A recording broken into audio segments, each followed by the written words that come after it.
ఆమెని నమ్ముకున్నటువంటి పరమభక్తులైన వారికి అన్నానికి లోటు రాకుండా ఆవిడ కంటిని రెప్ప కాపాడినట్టు కాపాడుతూ ఉంటుంది.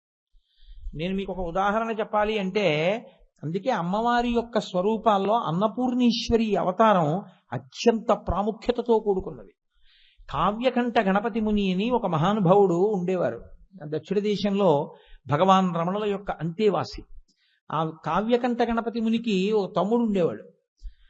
ఆ తమ్ముడు ఈయన కలిసి అరుణాచలం వెళ్ళారు ఒకసారి.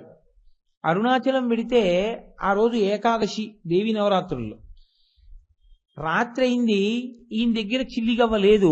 ఆ తమ్ముడేమో అన్నయ్య ఆకలి, అన్నయ్య ఆకలి, అన్నయ్య ఆకలి అని గొడవ.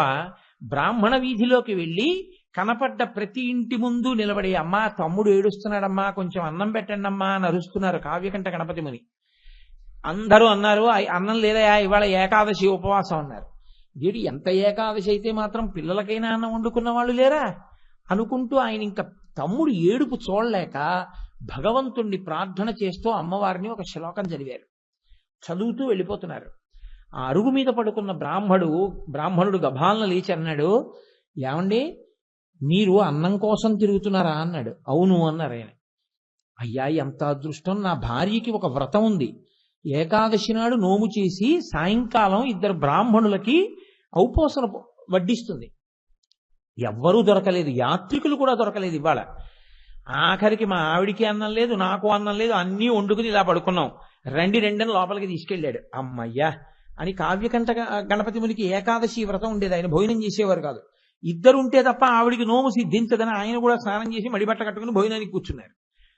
ఆవిడ పార్వతీదేవి నడిచి వచ్చినట్టుగా నడిచొచ్చి ఆనాడు కాశీపట్టణంలో వ్యాస మహర్షికి అన్నపూర్ణమ్మ అన్నం పెట్టినట్టు అన్నం పెట్టింది.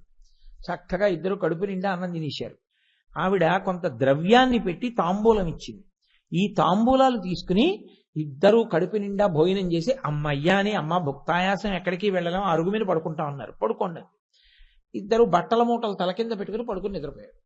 మరునాడు తెల్లవారుజామున 2కి ఒక్కసారి తెలివి వచ్చింది. 2 లేచి నిన్న రాత్రి మనకి అన్నం పెట్టిన అమ్మకు నమస్కారం చేసుకుందాం, మహా తెల్ల అన్నం పెట్టిందని చూశారు. ఆ ఇల్లు లేదు. వాళ్ళు 2 పడుకున్న అరుగు అక్కడే ఉంది. వాళ్ళకి రాత్రి ఆవిడ ఇచ్చినటువంటి తాంబూలాలు అందులో డబ్బు ఉంది. ఇల్లు లేదు, ఇల్లుకు బదులుగా వినాయకుడి గుడి ఉంది. వాళ్ళ గుడి అరుగు మీరు పడుకున్నారు. కావ్యకంఠ గణపతి ముని జీవితంలో యథార్థంగా జరిగింది అరుణాచలంలో ఈ సంఘటన. అలాగే ఆయనకి వేరొక పర్యాయం తమ్ముడికి అన్నం పెట్టడానికి కూడా ఏమీ లేక ఆయన బాధపడుతున్న రోజుల్లో ఆయన ఇంక ఎవ్వరిని అడగలేక ఆ దారిద్ర్యానికి బాధపడి తమ్ముడి ఆకలి చూడలేక ప్రతిరోజు హరస్తుతి అని ఒక శ్లోకం రాసుకుని అరుణాచలంలో అరుణాచలేశ్వరుడి దేవాలయం ముందు నిలబడి శ్లోకం చెప్పేవారు. చెప్పి కళ్ళమ్మ నీళ్లు పెట్టుకుని వెళ్ళిపోతుండేవారు. ఈ కృత్తికా నక్షత్రం కార్తీక పౌర్ణమి వస్తోంది, ఇంకొక 2 రోజుల్లో పౌర్ణమి వస్తుందనగా ఆయన ఆ హరస్తుతి పూర్తి చేశారు. హరస్తుతి శ్లోకాలన్నీ చదువుతున్నాను అని చెప్పారు. గుళ్ళో శ్రీమంతులు, బ్రాహ్మణులు, సంస్కృత పండితులు అందరూ వచ్చారు. ఆయన అన్నం పెట్టు శంకరా అని ఏడుస్తూ శ్లోకాలు చదువుతున్నారు. ఆ శ్లోకాలు విని అర్థం కాని వాళ్ళు కూడా ఎందుకో ఏడిచేశారు ఆ రోజున అరుణాచలంలో. అంత ఆర్తితో చదివారు ఆయన హరస్తుతి. ఆశ్చర్యం ఏమిటో తెలుసా అండి, అరుణాచలంలో ఉన్న శ్రీమంతులందరూ కావ్యకంఠ గణపతి మునికి క్షమార్పణ చెప్పి, మీ వంటి మహానుభావుడికి అన్నం దొరక్క బాధపడ్డం మాకు చాలా బాధగా ఉంది, మేము ఎందుకు ఇన్నాళ్ళు చూడలేదో తెలీదు, మిమ్మల్ని ఉత్తరక్షణం అరుణాచల సంస్కృత పాఠశాలలో ఉపాధ్యాయుడిగా పదవిలో నియమిస్తున్నాం, మీకు ఇంత జీతం ఇస్తున్నాం, మీరు ఇక్కడే ఉండండి. తీరిపోయిందంటే ఆయన కష్టం. అమ్మవారు సమస్త జీవులకు అన్నం పెడుతుంది. అన్నం పెట్టడం అంటే అలా ఇలా ఉండదండి. కేరళలో ఇప్పటికీ అన్నపూర్ణి ఆలయం ఒకటి ఉంది. ఆ ఆలయం దగ్గరికి పోలీసులు వెళ్ళరు, అది విచిత్రం. అంబికానాథ శివో మహేశ్వర శంభు పినాకీ శశిశేఖర వామదేవో విరూపాక్ష కపర్దీ నీలలోహిత శంకర శూలపాణిశ్చ ఖట్వాంగీ విష్ణువల్లభ సిపివిష్టో అంబికానాథ. అంబికానాథ అన్న నామం అమ్మవారి వైపు నుంచి పరమేశ్వరుణ్ణి కీర్తించడం. ఆయనని అంబిక యొక్క నాథుడు అని పిలిచారు.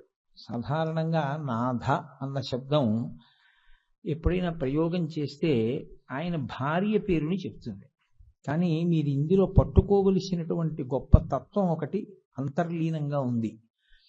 ఆయనని ఫలానా ఆవిడికి భర్త అని అనలేదు. నేను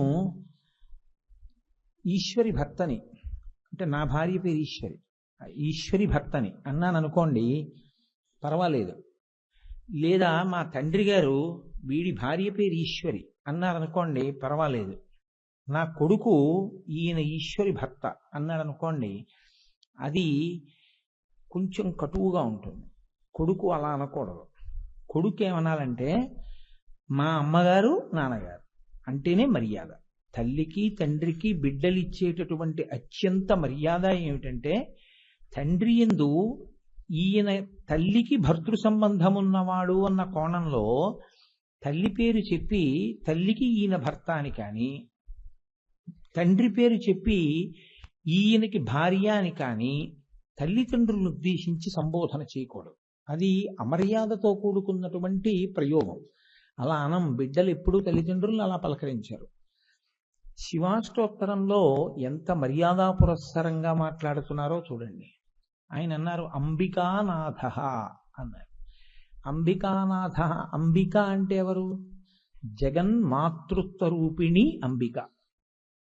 జగత్తుకంతటికీ అమ్మ ఎవరో ఆవిడ్ని అంబిక అంటారు.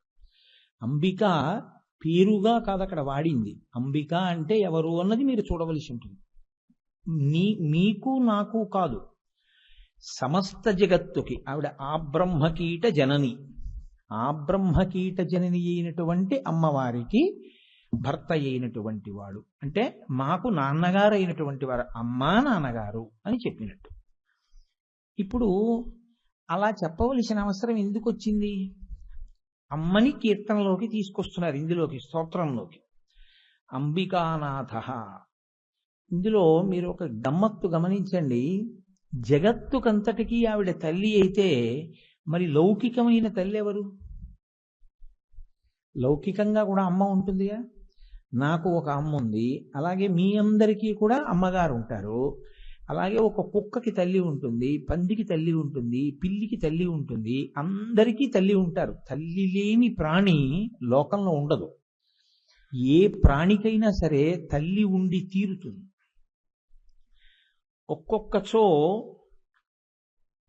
శారీరకమైనటువంటి కలయిక చేత పురుషస్వరూపం తన యొక్క తేజస్సుని స్త్రీ యందు ప్రవేశపెట్టి ఉండి ఉండకపోవచ్చు, కానీ తల్లి లేకుండా పిల్ల మాత్రం రాదు.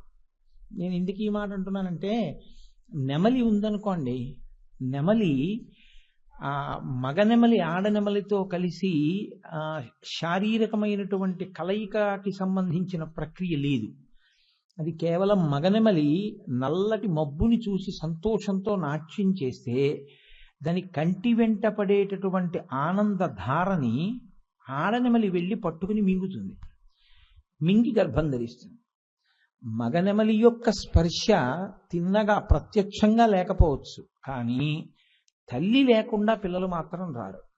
తల్లి ఉండి తీరాలి లోకంలో.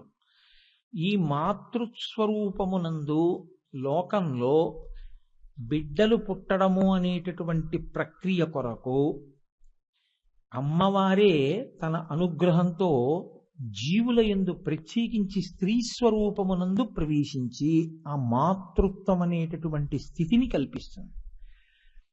మీకు అందుకే చూడండి, మాతృత్వమునందు ఉండేటటువంటి ఒకే ఒక లక్షణం ఏమి అంటే నిర్హేతుక దయ.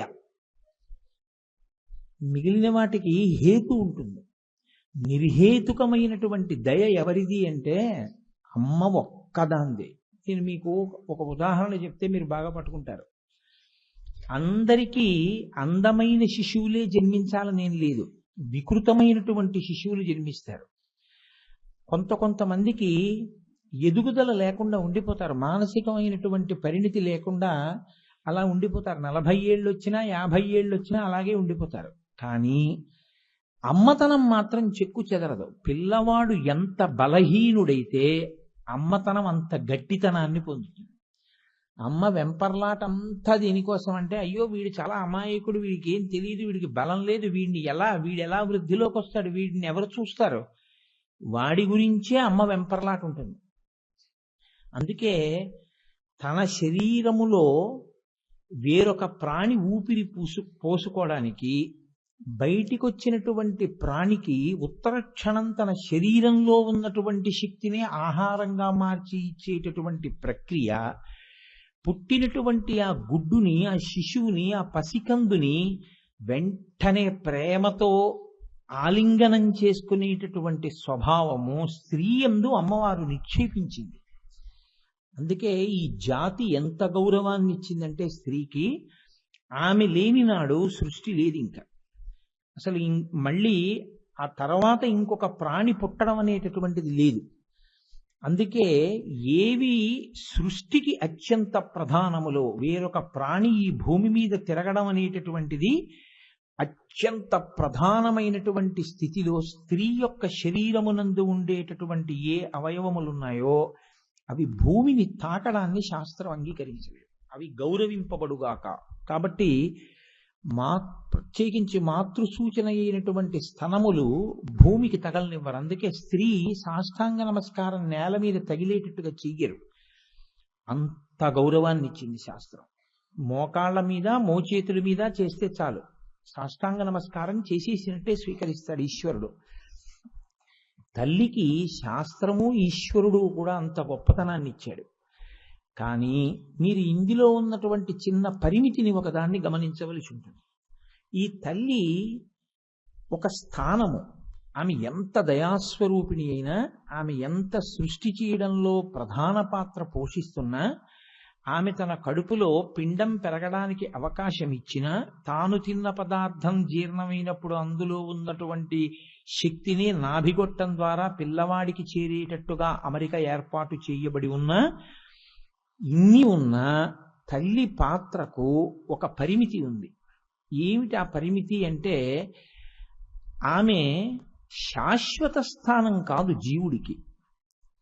ఇప్పుడు నేను కోటేశ్వరరావు అనబడేటటువంటి ఈ శరీరంతో ఉన్నప్పుడు నాకు ఒక అమ్మగారు ఉండేవారు ఒకప్పుడు. ఆమె నా తల్లిగా నా స్ఫురణ యందు ఎప్పుడు నా ఊపిరున్నంత కాలము ఆవిడ ఉంటుంది.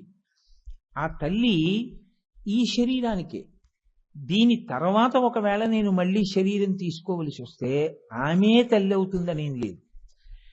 అథవా దీనికి పూర్వం నేను ఏ శరీరం పుచ్చుకుని ఉండేవాణ్ణో దానికి ఆవిడ తల్లి కాదు.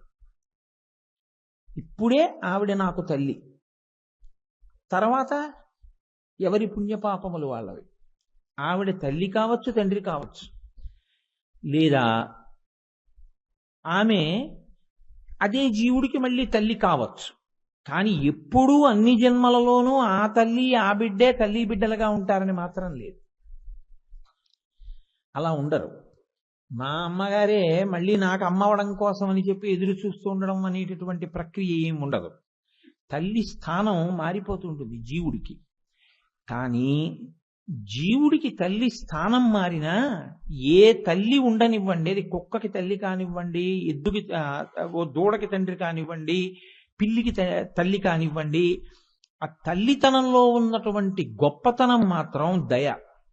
అందుకే ఈశ్వరుడు ఈ దయ అన్న స్థితిని మాతృత్వంలో మాత్రం భంగపాటు చేయడానికి ఆయన అంగీకరించలేదు.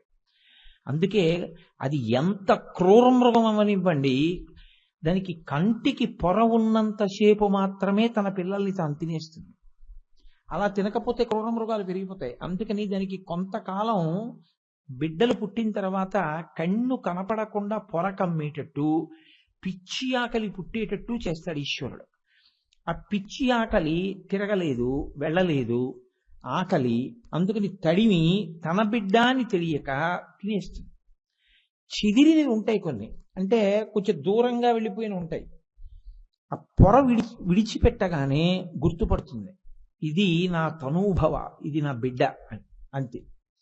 ఉత్తర క్షణం పాలు స్రవిస్తాయి దానికి. అది పెద్ద పులి కానివ్వండి, సింహం కానివ్వండి, శివంగి అంటారు ఆడదైతే. అది బిడ్డల్ని పోషిస్తుంది. దానికి కను పొర విచ్చుకున్న తర్వాత కూడా ఆ దయ కలగలేదనుకోండి, అసలు ఆ జాతి ఉండదు ఇంకా భూమి మీద. ఎందుకంటే ఉంచదుగా, అది తినేస్తుంది.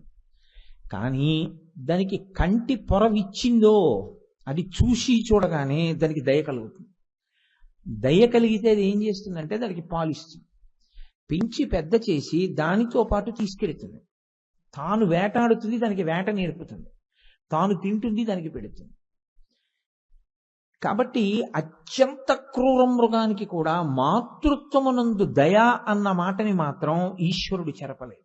ఎందుకని అంటే ఆ దయ అన్నది పోయిందనుకోండి, అసలు ఇక సృష్టిక్రమం ఆగిపోతుంది. అందుకే లోకంలో మొట్టమొదటి ఈశ్వర స్వరూపం ఇది నమస్కరించడానికి అంటే కన్నతల్లే. తల్లిని మించినటువంటి దైవం ఇక లేదు ప్రపంచంలో. తల్లి సేవ చెయ్యగలిగినటువంటి వాడు ఎవరుంటాడో వాడు సాక్షాత్ పరదేవతానుగ్రహాన్ని పొందుతున్నట్టే, ప్రతిరోజు పరదేవత సేవ చేస్తున్నట్టే. ఆ మాతృసేవ ఉత్తినే పోతుందని మీరు అనుకోకండి. అమ్మ పొందిన సంతోషం మీ జీవితాన్నే ఉద్ధరించేస్తుంది. అటువంటి అనుగ్రహం కలుగుతుంది. అమ్మ అమ్మే. అటువంటి అత్యంత విలువైనటువంటి స్థానం అమ్మ స్థానం. కానీ అమ్మకి ఉండేటటువంటి పరిమితులు ఈ రెండే. ఒకటి, జీవయాత్రలో ఆవిడే ఈ జీవుడికి ఎప్పుడూ తల్లి కాదు. రెండు, ఆమె శరీరాన్ని ఇస్తుంది కానీ మళ్ళీ శరీరం పుచ్చుకోకుండా మాత్రం ఆవిడ చేయలేదు. ఎందుచేత అంటే ఒక పెద్ద ప్రతిబంధకం ఒకటి వస్తుంది. అమ్మ అన్నిటినీ కొడుకు విడిచిపెట్టడాన్ని అంగీకరించలేదు. ఎందుకో తెలుసా అండి? అసలు ముందనుబంధం ఆవిడిది. ఆవిడ ముందు సంబంధం ఎవరిదంటే సృష్టిలో అసలు ఊపిరి పోసుకోవడంలో అమ్మతోడిదే మొదటి సంబంధం. నాభి సంబంధం ఆవిడతోటే కదండి. మరి అది కత్తిరించేస్తారు బయటికి వచ్చాక. నాభి కత్తిరించేసిన బొడ్డు కోసేశారంటారు. కోసేసిన హృదయ సంబంధంగా మిగిలిపోతుంది. నా కొడుకు ఇప్పుడు ఆయన సర్వసంగ పరిత్యాగ అయ్యాడు అనుకోండి, ఆయన అమ్మని విడిచిపెట్టి వెళ్ళిపోతాడుగా. అందుకని తల్లి జ్ఞానమును పొందడానికి యోగ్యమైనటువంటి స్థితిలోకి కొడుకు ఎదిగి వైరాగ్యమును పొందడాన్ని తల్లి అంగీకరించలేదు. ఎందుకంటే తల్లికి ఎప్పుడూ కోరిక ఉంటుందో తెలుసా? కొడుకు అలా కళ్ళ ముందు తిరుగుతూ ఉంటాడు తప్ప, కళ్ళ ముందు కొడుకు తిరగకపోయినా పర్వాలేదు అని ఎవరైనా తల్లి అనగలిగితే ఆవిడ చాలా అసాధారణమైనటువంటి వ్యక్తిత్వము అని చెప్పవలసి ఉంటుంది. ఆర్యాంబ చాలా గొప్పది, మహాతల్లి ఆర్యాంబ. సాక్షాత్ శంకర భగవత్పాదులకు తల్లి. అటువంటి తల్లి శంకర భగవత్పాదుల యొక్క అన్ని ప్రజ్ఞా విశేషాలు చూసినా సన్యసించడానికి అంగీకరించగలిగింది ఆవిడ. శంకరాచార్యుల వారు మార్గాన్వేషణం చేయవలసి వచ్చింది. ఆయన నదీ జలాలలో నిలబడి ఉండగా దుర్వాసో మహర్షి యొక్క శాపం చేత మొసలి వచ్చి పట్టుకుంది. ఆయనకి కాదు శాపం, ఆ మొసలికి. ఆ మొసలి వచ్చి పట్టుకుంది ఒక గంధర్వుడు. పట్టుకోగానే ఆయన అడిగారు, అమ్మా ఇప్పుడు ఈ మొసలి నన్ను చంపేస్తుంది, నేను సన్యాసం తీసుకుంటాను. ఇక్కడ ఆతురత సన్యాసం అంటే అక్కడికక్కడ తీసేసుకుంటాను. తీసుకున్నానా పునర్జన్మ. కాబట్టి ఇప్పుడు నా శరీరాన్ని మొసలి తిన్నా నేను తరిస్తాను, నువ్వు తరిస్తావు. నువ్వు వద్దన్నావా నేను ఏ సంస్కారము పొందకుండా వివాహం అవి అవ్వకుండానే మొసలి నోట పడిపోతాను, ఏం చేయమంటావు అన్నాడు. అమ్మకి మార్గం లేకంది, తీసుకో అంది. సన్యస్తోహం, నేను సన్యసించుచున్నాను అన్నారంతే, మొసలు వదిలేసింది. ఇప్పుడు బయటికి వస్తే శంకరాచార్యుల వారు తల్లి ఒప్పుకోల. ఆయన నచ్చ చెప్పారు అమ్మకి. ఏమని చెప్పవలసి వచ్చిందంటే, అమ్మా నీ ప్రాణోత్క్రమణం అవుతూ ఉండగా నన్ను నువ్వు స్మరిస్తే ఎక్కడ ఉన్నా నేను వస్తానమ్మా అన్నాడు. తల్లితోటి అనుబంధం అంత సామాన్యమైనటువంటి విషయము అని మీరు అనుకోకండి. తల్లికి గురువుకి ఉండే సంబంధం ఏమిటో లోకంలో చూపించినటువంటి మహాపురుషుడు ఎవరో తెలుసా అండి? కంచికామకోటి పీఠాధిపత్యం వహించి మహాపురుషుడై అసలు సనాతన ధర్మపు ఖ్యాతిని ప్రపంచపు దశ దిశల ప్రకాశింపచేసినటువంటి మహాపురుషుడు చంద్రశేఖరేంద్ర సరస్వతి మహాస్వామి వారు. ఆయన శతాయుష్కులై చిట్ట చివరి శరీరాన్ని విడిచిపెట్టేద్దాం అనుకుంటూ ఉండగా ఆయన దగ్గర ఉన్నటువంటి శిష్యులు విజయేంద్ర సరస్వతి, శంకర విజయేంద్ర సరస్వతి స్వామి వారు కూడా ఇద్దరూ వచ్చి ఎక్కడికో పనుంది చెన్నై వెడుతున్నా ఉన్నారు, వెళ్ళి రండి అన్నారు. దగ్గర ఉన్న పరిచారికుడిని కూడా అందరూ భోజనాలు చేస్తున్నారు, వెళ్ళిపో అని పంపించేశారు. ఏదో స్కూల్కి పట్టుకెడుతూ ఆయన తల్లిగారు మహాలక్ష్మమ్మ గారి యొక్క ఫోటో పట్టుకెడుతున్నారు ఆ రోజున. అది తెప్పించి అక్కడ పెట్టమన్నారు. పెట్టమని ఒకసారి తేరిపారి అమ్మగారి ఫోటో వంక చూశారు. ఈ శరీరం రావడానికి కారణం ఈవిడ. ఈ శరీరం అంటూ ఉండబట్టి కదూ సాధన చేశావు, కాబట్టి ఈ శరీరాన్ని ఆవిడ ఇచ్చారు. ఆయన ప్రతిరోజు ఉదయ స్నానం చేయగానే కలవై వంక చూస్తారు. గురువుగారు శరీరంతో ఉన్నప్పుడు ఉన్న ప్రదేశం కలవై. కలవై ఎటుందో అటు తిరిగి నమస్కారం చేసేవారంటే గురువుగారు ఉన్న దిక్కుకి నమస్కరించేవారు. అది గురుభక్తి అయింది. అకస్మాత్తుగా మధ్యాహ్నం వేళ కలవైకి నమస్కరించారు, అంతే, ప్రాణోత్క్రమణం అయిపోయింది. అంటే ఆయన నిరూపించారు. ఆఖరి శ్వాసలో కూడా దక్షిణామూర్తిగా మౌనంతో నిరూపించారు. ఇది ఇచ్చింది అమ్మ. నాన్నగారు కూడా అమ్మ అన్నప్పుడు మీరు నాన్నగారిని కూడా తీసుకోవాల్సి ఉంటుంది. ఇందులోకి మళ్ళీ రాకుండా చేసిన వారు గురువుగారు. కాబట్టి అమ్మ పుట్టతుదసారి శరీరంతో తిరగడానికి కావలసిన సాధనాన్ని ఇచ్చిన నీకు నమస్కారం. ఇక మళ్ళీ ఇందులోకి రాకుండా జ్ఞానం ఇచ్చినటువంటి గురువుగారు మీకు నమస్కారం, అంతే, విడిచిపెట్టారు. అది తల్లికి గురువుకి. ఇంకా నేను ఇంతకన్నా చెప్పడం చాలా కష్టమని నేను పరమాచార్య స్వామి వారి జీవితంలో ఘట్టంతో అన్వయం చేశాను. తల్లి గురువు అంత దగ్గర సంబంధంతో ఉంటారు. కానీ తల్లికి ఉండేటటువంటి పరిమితి మాత్రం ఎప్పుడూ దీంట్లో ఉండాలని, అతను సంతోషంగా తిరుగుతూ ఉండాలని, పెళ్లి చేసుకోవాలని, పిల్లలతో ఉండాలని, అందరిలా సంసారం చేయాలని, అందరిలా ఏదో సుఖము అన్న మాట ఏదుందో దానికి అతను ఆలవాలము కావాలని కోరుకుంటూ ఉంటుంది. ఇటువంటి తల్లి ఎవరైతే ఉందో ఆ తల్లి మళ్ళీ శరీరములోకి రాకుండా కావలసినటువంటి జ్ఞానాన్ని మాత్రం ఆమె అనుగ్రహించలేదు. సాధారణంగా తల్లి అలా చేసేటటువంటి అవకాశం లోకంలో ఉండదు. కానీ ఒక్క పరాశక్తి మాత్రం ఆవిడేం చేస్తుందంటే మళ్ళీ ఈ లోకంలోకి రావలసిన అవసరం లేని విడుదల కల్పిస్తుంది. జన్మయందుండే లక్షణం ఏమిటో తెలుసా అండి? శరీరంలోకి రావడంలో తల్లి తండ్రి వీళ్ళిద్దరిది ప్రధాన భూమిక. తండ్రి తన తేజస్సుని సుక్షేత్రమునందు ప్రవేశపెడతాడు. తండ్రి గారు ప్రధాన కారకుడు. రామచంద్రమూర్తి అయోధ్యకాండలో అదే అంటాడు, తండ్రిని మించిన దైవము లేడు. ఎందుకంటే అసలు అస్థి ఇది ఉన్నది అంటే కారణం తండ్రి గారే. ఆయనే మళ్ళీ తాను భూమి మీద తిరగడానికి వీలుగా తన రూపము ఈ భూమి మీద తిరగడానికి తన హృదయము నుంచి కదిలినటువంటి తేజస్సుని తన భార్య యందు నిక్షేపించాడు. కాబట్టి తండ్రి యొక్క తేజస్సు మొదట కదిలితే ఈ శరీరము రావడానికి కారణమవుతోంది. కదిలిన తేజస్సుని పట్టి లోపల పిండంగా మారడానికి కావలసినటువంటి గర్భాలయాన్ని ఇచ్చినటువంటిది అమ్మ. అమ్మ నాన్నగారు ఈ ఇద్దరూ లేకపోతే అసలు ఇవాళ నేనున్నాను అన్న మాట లేనేలేదు.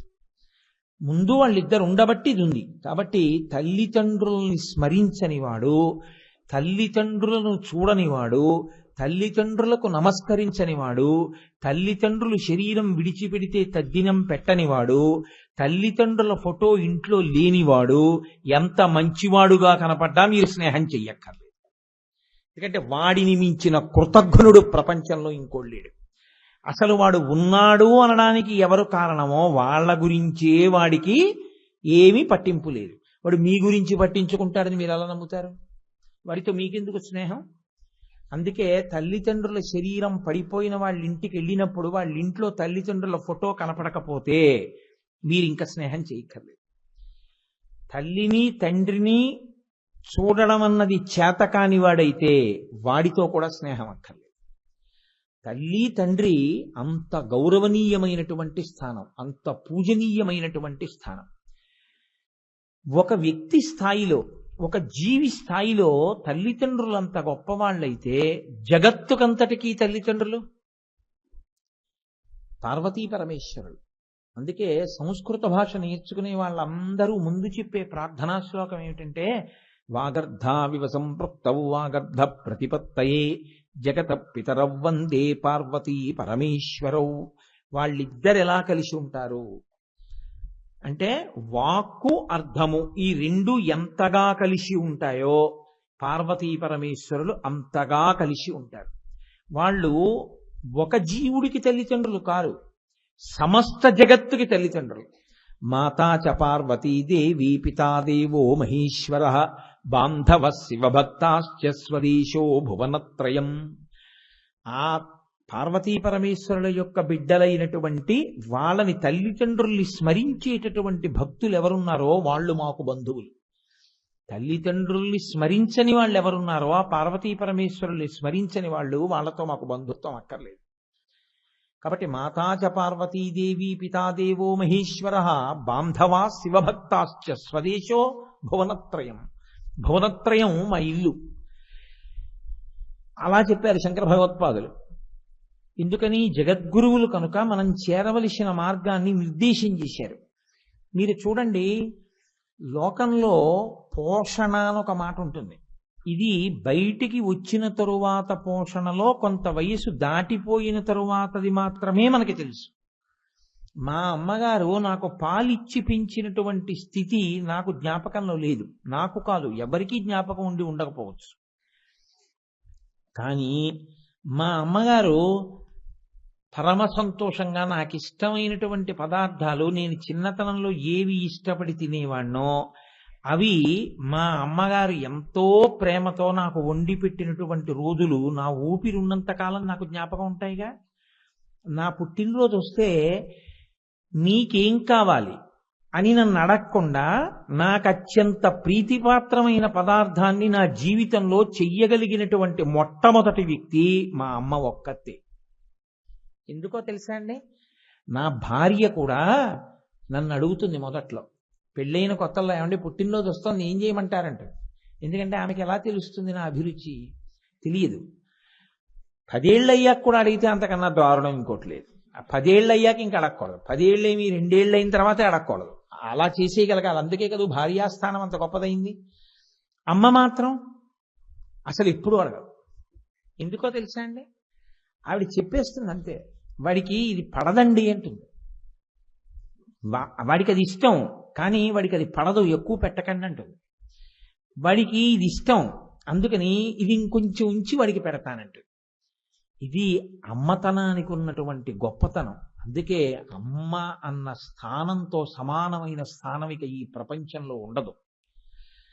అటువంటి అమ్మ పోషణ చేస్తుంది ఈ శరీరాన్ని బ్రతికున్నంత కాలం. అంతే.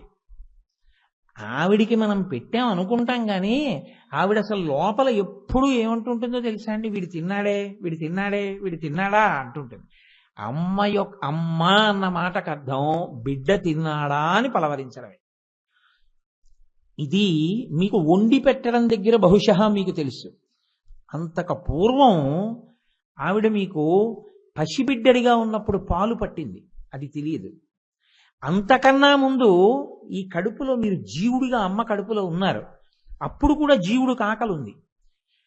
అమ్మ పెట్టినటువంటి పదార్థం లోపలికి వెళ్ళకపోతే పిండం ఎలా పెరిగిందండి? సగం కాలిపోయిన శవం ఎంత భయంకరంగా ఉంటుందో సగం పెరిగిన పిండం అంతే భయంకరంగా ఉంటుంది లోకంలో. ఏ 6వ నెలలోనో 7వ నెలలోనో పిండాన్ని చూశారనుకోండి, సగం సగం ఏర్పడినటువంటి పిండం అతి భయంకరంగా ఉంటుంది. సగం కాలిపోయిన శవం అంతే భయంకరంగా ఉంటుంది. అందుకే ఈ 2 స్థితులలోనూ అసలు మనం చూడలేం. ఎంత దగ్గర వాళ్ళైనా దూరంగా పోతారు, ఎక్కడికో పోయి నించుంటారు. దానికి వేరే ఆ స్థితప్రజ్ఞత ఉన్నవాళ్ళు, ఆ గుండె ధైర్యం ఉన్నవాళ్ళు వాళ్ళే ఉంటారంతే ఆ కాల్చేటప్పుడు దగ్గర. అమ్మ ఒక్కతే కడుపులో అటువంటి పిండాన్ని పెట్టుకు తిరగలదు. ఆవిడ ఒక్కతే అలా జీవం పోసింది. ఆవిడ తిన్న దాంట్లోంచి నాభిగొట్టంలోంచి ఎక్కించి లోపల పిండం తయారవడానికి ఏర్పాటు చేస్తుంది ఆవిడ. కాబట్టి పోషణ అన్నది అసలు మీరు భాగవతంలో వినాలి, కపిల గీతలో. అది రేగు పండుగ ప్రారంభమైన దగ్గర నుంచి అమ్మ ఎలా తయారు చేస్తుందో చెప్తారు. తెలియదు పైకి, కానీ లోపల అమ్మవారు ఆవాహన అయి అలా తయారు చేస్తుంది పిండాన్ని. అమ్మ పోషణ. పోషణకి మారు పేరే అమ్మ. అమ్మ అంటే పెట్టడమే. కాబట్టి పెట్టడం అమ్మ లక్షణం. జగదంబ, అంబిక, అమ్మవారు కూడా ఇదే లక్షణం. మనకి మన అమ్మ వరకే తెలుసు. మన అమ్మకున్నటువంటి పరిమితి ఏమిటంటే నాకు పెట్టవలసి వచ్చి మా ఎదురింటి అబ్బాయి వచ్చి నాతో ఆడుకుంటున్నాడు అనుకోండి, నాకు వాడికి కూడా పెట్టవలసి వచ్చింది అనుకోండి, ఒరే నువ్వు ఇలా రా ఓసారి అని తలుపేసి ఒక్క లడ్డూయే ఉంటే మా అమ్మ బహుశా నాకు ఒక్కడికే పెట్టి, తినేసావా మంచినీళ్ళు తాగి ఆ నోట్లో మళ్ళీ ఆ లడ్డూ తిన్న శేషం కనబడితే బాగుండదు, మింగు అని నీళ్లు మింగించేసి తలుపు తీసి వెళ్ళి ఆడుకో అంటే ఉన్న ఒక్క లడ్డుని 2 ముక్కలు చేసి కూడా పెట్టలేదమ్మ, కొడుకే తినాలి.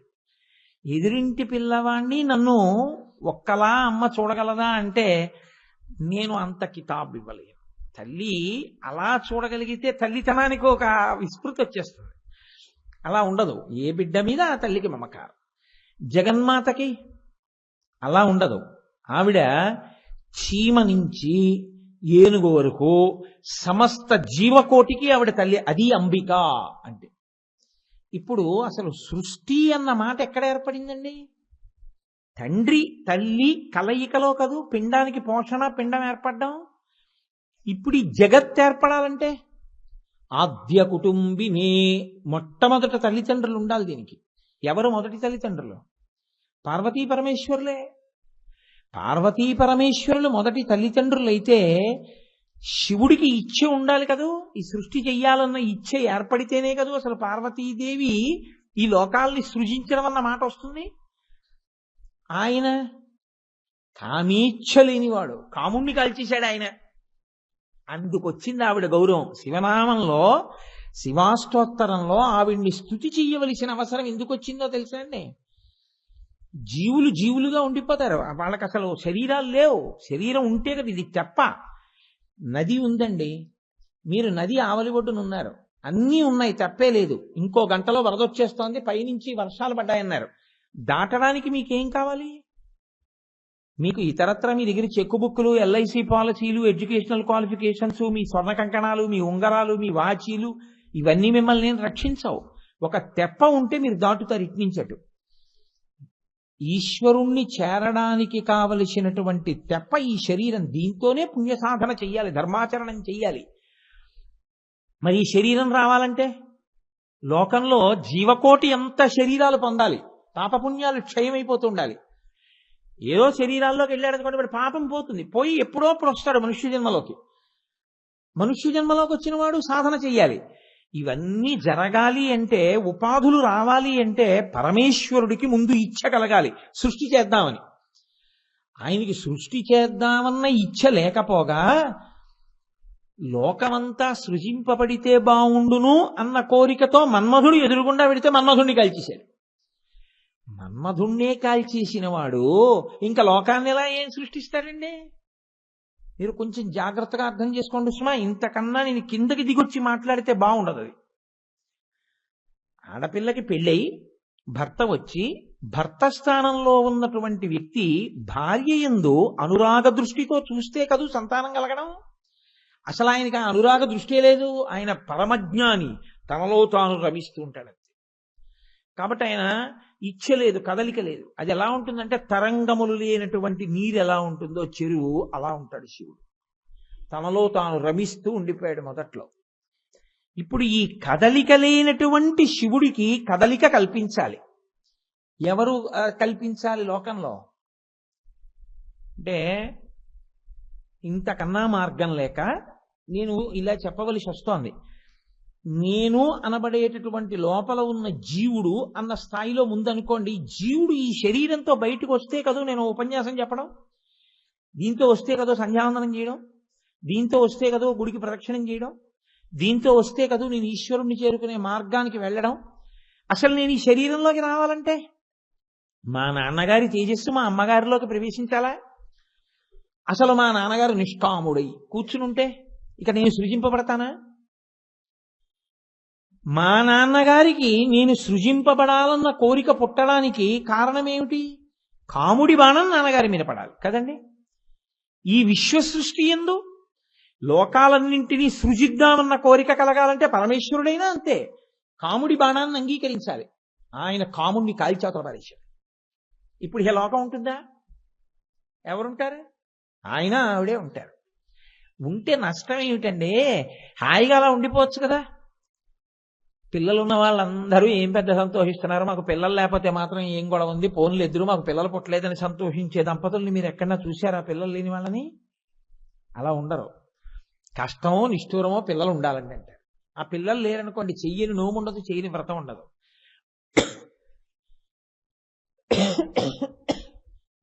మాతృత్వము చేత తప్ప స్త్రీకి పరిపూర్ణత లేదు. అమ్మవారు మాత్రం ఎలా పరిపూర్ణత పొందుతుంది మాతృత్వం లేకుండా? మనం అందరం ఉండద్దు, ఉంటే కదా ఆవిడికి సంతోషం.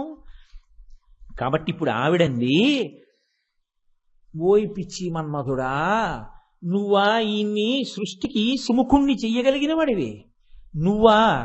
ఈయన మళ్ళీ నాయందు అనురక్తుడై నా వలన బిడ్డల్ని పొందడానికి ఇష్టపడి తండ్రిగా వచ్చి నా పక్కన కూర్చునేటట్టు నువ్వు చేయగలవా? నీ వల్ల కాదు. ఆవిడ ఏం చేసిందో తెలుసా అండి? ఏకకాలమునందు 2 ప్రయోజనములను సాధించింది. ఇది పెద్ద రహస్యం, ఇది చాలా జాగ్రత్తగా పట్టుకోవాలి. మన్మధుడు చెరుకు విల్లు పట్టుకుంటాడు, పుష్పబాణాలు పట్టుకుంటాడు. ఈ 2 పట్టుకున్న మన్మధుడు పుష్పబాణాలు చెరుకు విల్లుకి సంధించి పరమశివుడి మీద వేశాడు, కాలిపోయాడు. ఇప్పుడు లేడు, మన్మధుడు లేడు. ఇప్పుడు అమ్మవారంది, నువ్వు కాదురా ఆయన్ని తీసుకొచ్చి నా పక్కన కూర్చోపెట్టి లోకములు ఏర్పడేటట్టుగా నువ్వు చెయ్యలేవు, అవి నేను పుచ్చుకుంటాను, ఇలాగీయండి. తను పుచ్చుకుంది చెరుకు విల్లు, పంచబాణాలు. అందుకే మన్మధుడి చేతిలో ఏ ఆయుధాలుంటాయో అవే లలితా త్రిపుర సుందరి చేతిలో ఉంటాయి. ఆయన ధను పౌష్పం మౌర్వీ మధుకరమయీ పంచవిశిఖ వసంతు సామంతో మలయమరుదాయోధనరద తథాప్యేక సర్వం హిమగిరిసుతే కామపి కృపాం అపాంగత్తే లబ్ధ్వా జగదిదమనంగో విజయతే అంటారు శంకరాచార్యుల వారి సౌందర్యలహరిలో. ఆయన చెరుకు విల్లు, పుష్పబాణాలు, అమ్మవారు చెరుకు విల్లు, పుష్పబాణాలు. ఇప్పుడు ఆవిడ అలా కూర్చుంది.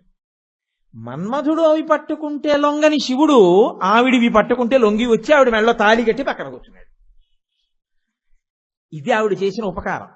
చేస్తే ఏమైంది? సృష్టి మొదలైంది. ఆ తర్వాత సృష్టి కొనసాగాలి కదా. ఎవరో మొదట పుట్టారు కొంతమంది, ఈ విశ్వం ఏర్పడింది. ఆ తర్వాత తొండకో తొండ, పిల్లికో పిల్లి, కుక్కకో కుక్క, పందికో పింది, చీమకో చీమ, పక్షికో గుడ్డు, అలా రావాలా? అప్పుడు మరి ప్రత్యుత్పత్తి కొనసాగాలంటే ఎవరు ఉండాలి? మన్మధుడు ఉండాలి, లేకపోతే సృష్టి కొనసాగదు. కాబట్టి ఆవిడేం చేసింది? మన్మధుణ్ణి బతికించింది. బతికిస్తే మరి శంకరుడికి కోపం రాదా? అలా ఉంటేనే నీ తండ్రితనం ఉంటుందయా, కోపడతామే అంది. ఆయన కూడా నవ్వి ఊరుకున్నాడు. అంత శాంతపరిచింది. అంటే ఇప్పుడు శంకరుణ్ణి అందించగలిగినది, శంకరుడికి సర్ది చెప్పగలిగింది, శంకరానుగ్రహాన్ని ప్రసరింపచెయ్యగలిగినది తానని నిరూపించుకుని ఈ సృష్టి కొనసాగడానికి వీలుగా మన్మధుడికి శరీరం లేకుండా ఉండేటట్టుగా అనుగ్రహించింది. శరీరం కూడా ఇచ్చేసింది అనుకోండి, అంటే నేను కాల్చేసేవాడిని, నువ్వు బతికించేసేవాడి దానివా అంటాడు కదా. అందుని భర్త మళ్ళీ ఖేదపడకూడదు. ఆవిడ పాతివ్రత్యం అది. అందుకని ఆవిడేం చేసి చూడండి, ఎంత జాగ్రత్తగా తీసుకొస్తోందో చూడండి ఆవిడ సృష్టిని. ఒకసారి సృష్టి జరిగిపోయి భర్త కోపం వచ్చింది అనుకోండి, అంటే నేను కాల్చేశాను, నువ్వు పుట్టిస్తావన్నమాట, మళ్ళీ శరీరం ఇస్తావన్నమాట. ఇదా నీ పాతివ్రత్యం? ఇదా నా పట్ల నీకున్నటువంటి ప్రేమ అన్నాడు అనుకోండి శంకరుడు. ఎలా? అందుకని ఆవిడ శరీరం ఇవ్వలేదు మన్మధుడికి. నీకు శరీరం ఉండదు. శరీరం ఉంటే సంతోషం ఎవరికి? రతీదేవికి. ఆయన భార్యకి ఆయన కనపడితే సంతోషం. నీకు నాకు మన్మధుడు కనపడితే సంతోషం ఏమిటి, కనపడకపోతే సంతోషం ఏమిటి? కావలసింది ఏమిటంటే ఆయన బాణాలు పడుతుంటే కాలు సృష్టి నడుస్తూ ఉంటుంది. కనపడి వేస్తే ఎంత, కనపడకపోతే వేస్తే ఎంత, రెండింటి వల్ల ఫలితం ఒకటేగా. కాబట్టి మిగిలిన వాళ్ళకి కనపడవు, ఒక్క రతీదేవికి కనపడుతూ ఉంటాం. ఇప్పుడు రతీదేవి సంతోషించింది, పరమశివుడు సంతోషించాడు. నేను కాల్చేశాను, ఆవిడ ఇవ్వలేదుగా శరీరాన్ని, కానీ సృష్టి కొనసాగాలిగా. కాబట్టి మరి ఇవ్వాలి కదా, కాముడు లేకపోతే ఎలా సృష్టి? కాబట్టి అనుగ్రహించింది, సంతోషించాడు ఆవిడ దూరదృష్టికి. ఇప్పుడు భర్త యొక్క అనురాగాన్ని పొందింది, కాముణ్ణి బతికించింది, సృష్టి జరిగేటట్టు చేసింది. చేసి అంబికయ్యి ఈ లోకములన్నిటినీ ఆవిడ సృజించి ఈ పరంపర కొనసాగేటట్టు చేస్తోంది మాతృత్వం ఇస్తూ. కాబట్టి ఆవిడ అంబిక, ఆయన నాథ, అంబికానాథ, అందుకుని తల్లిదండ్రులు అయ్యారు. అయితే ఇక్కడ ఒక చమత్కారం వస్తుంది. మరి పోషణ,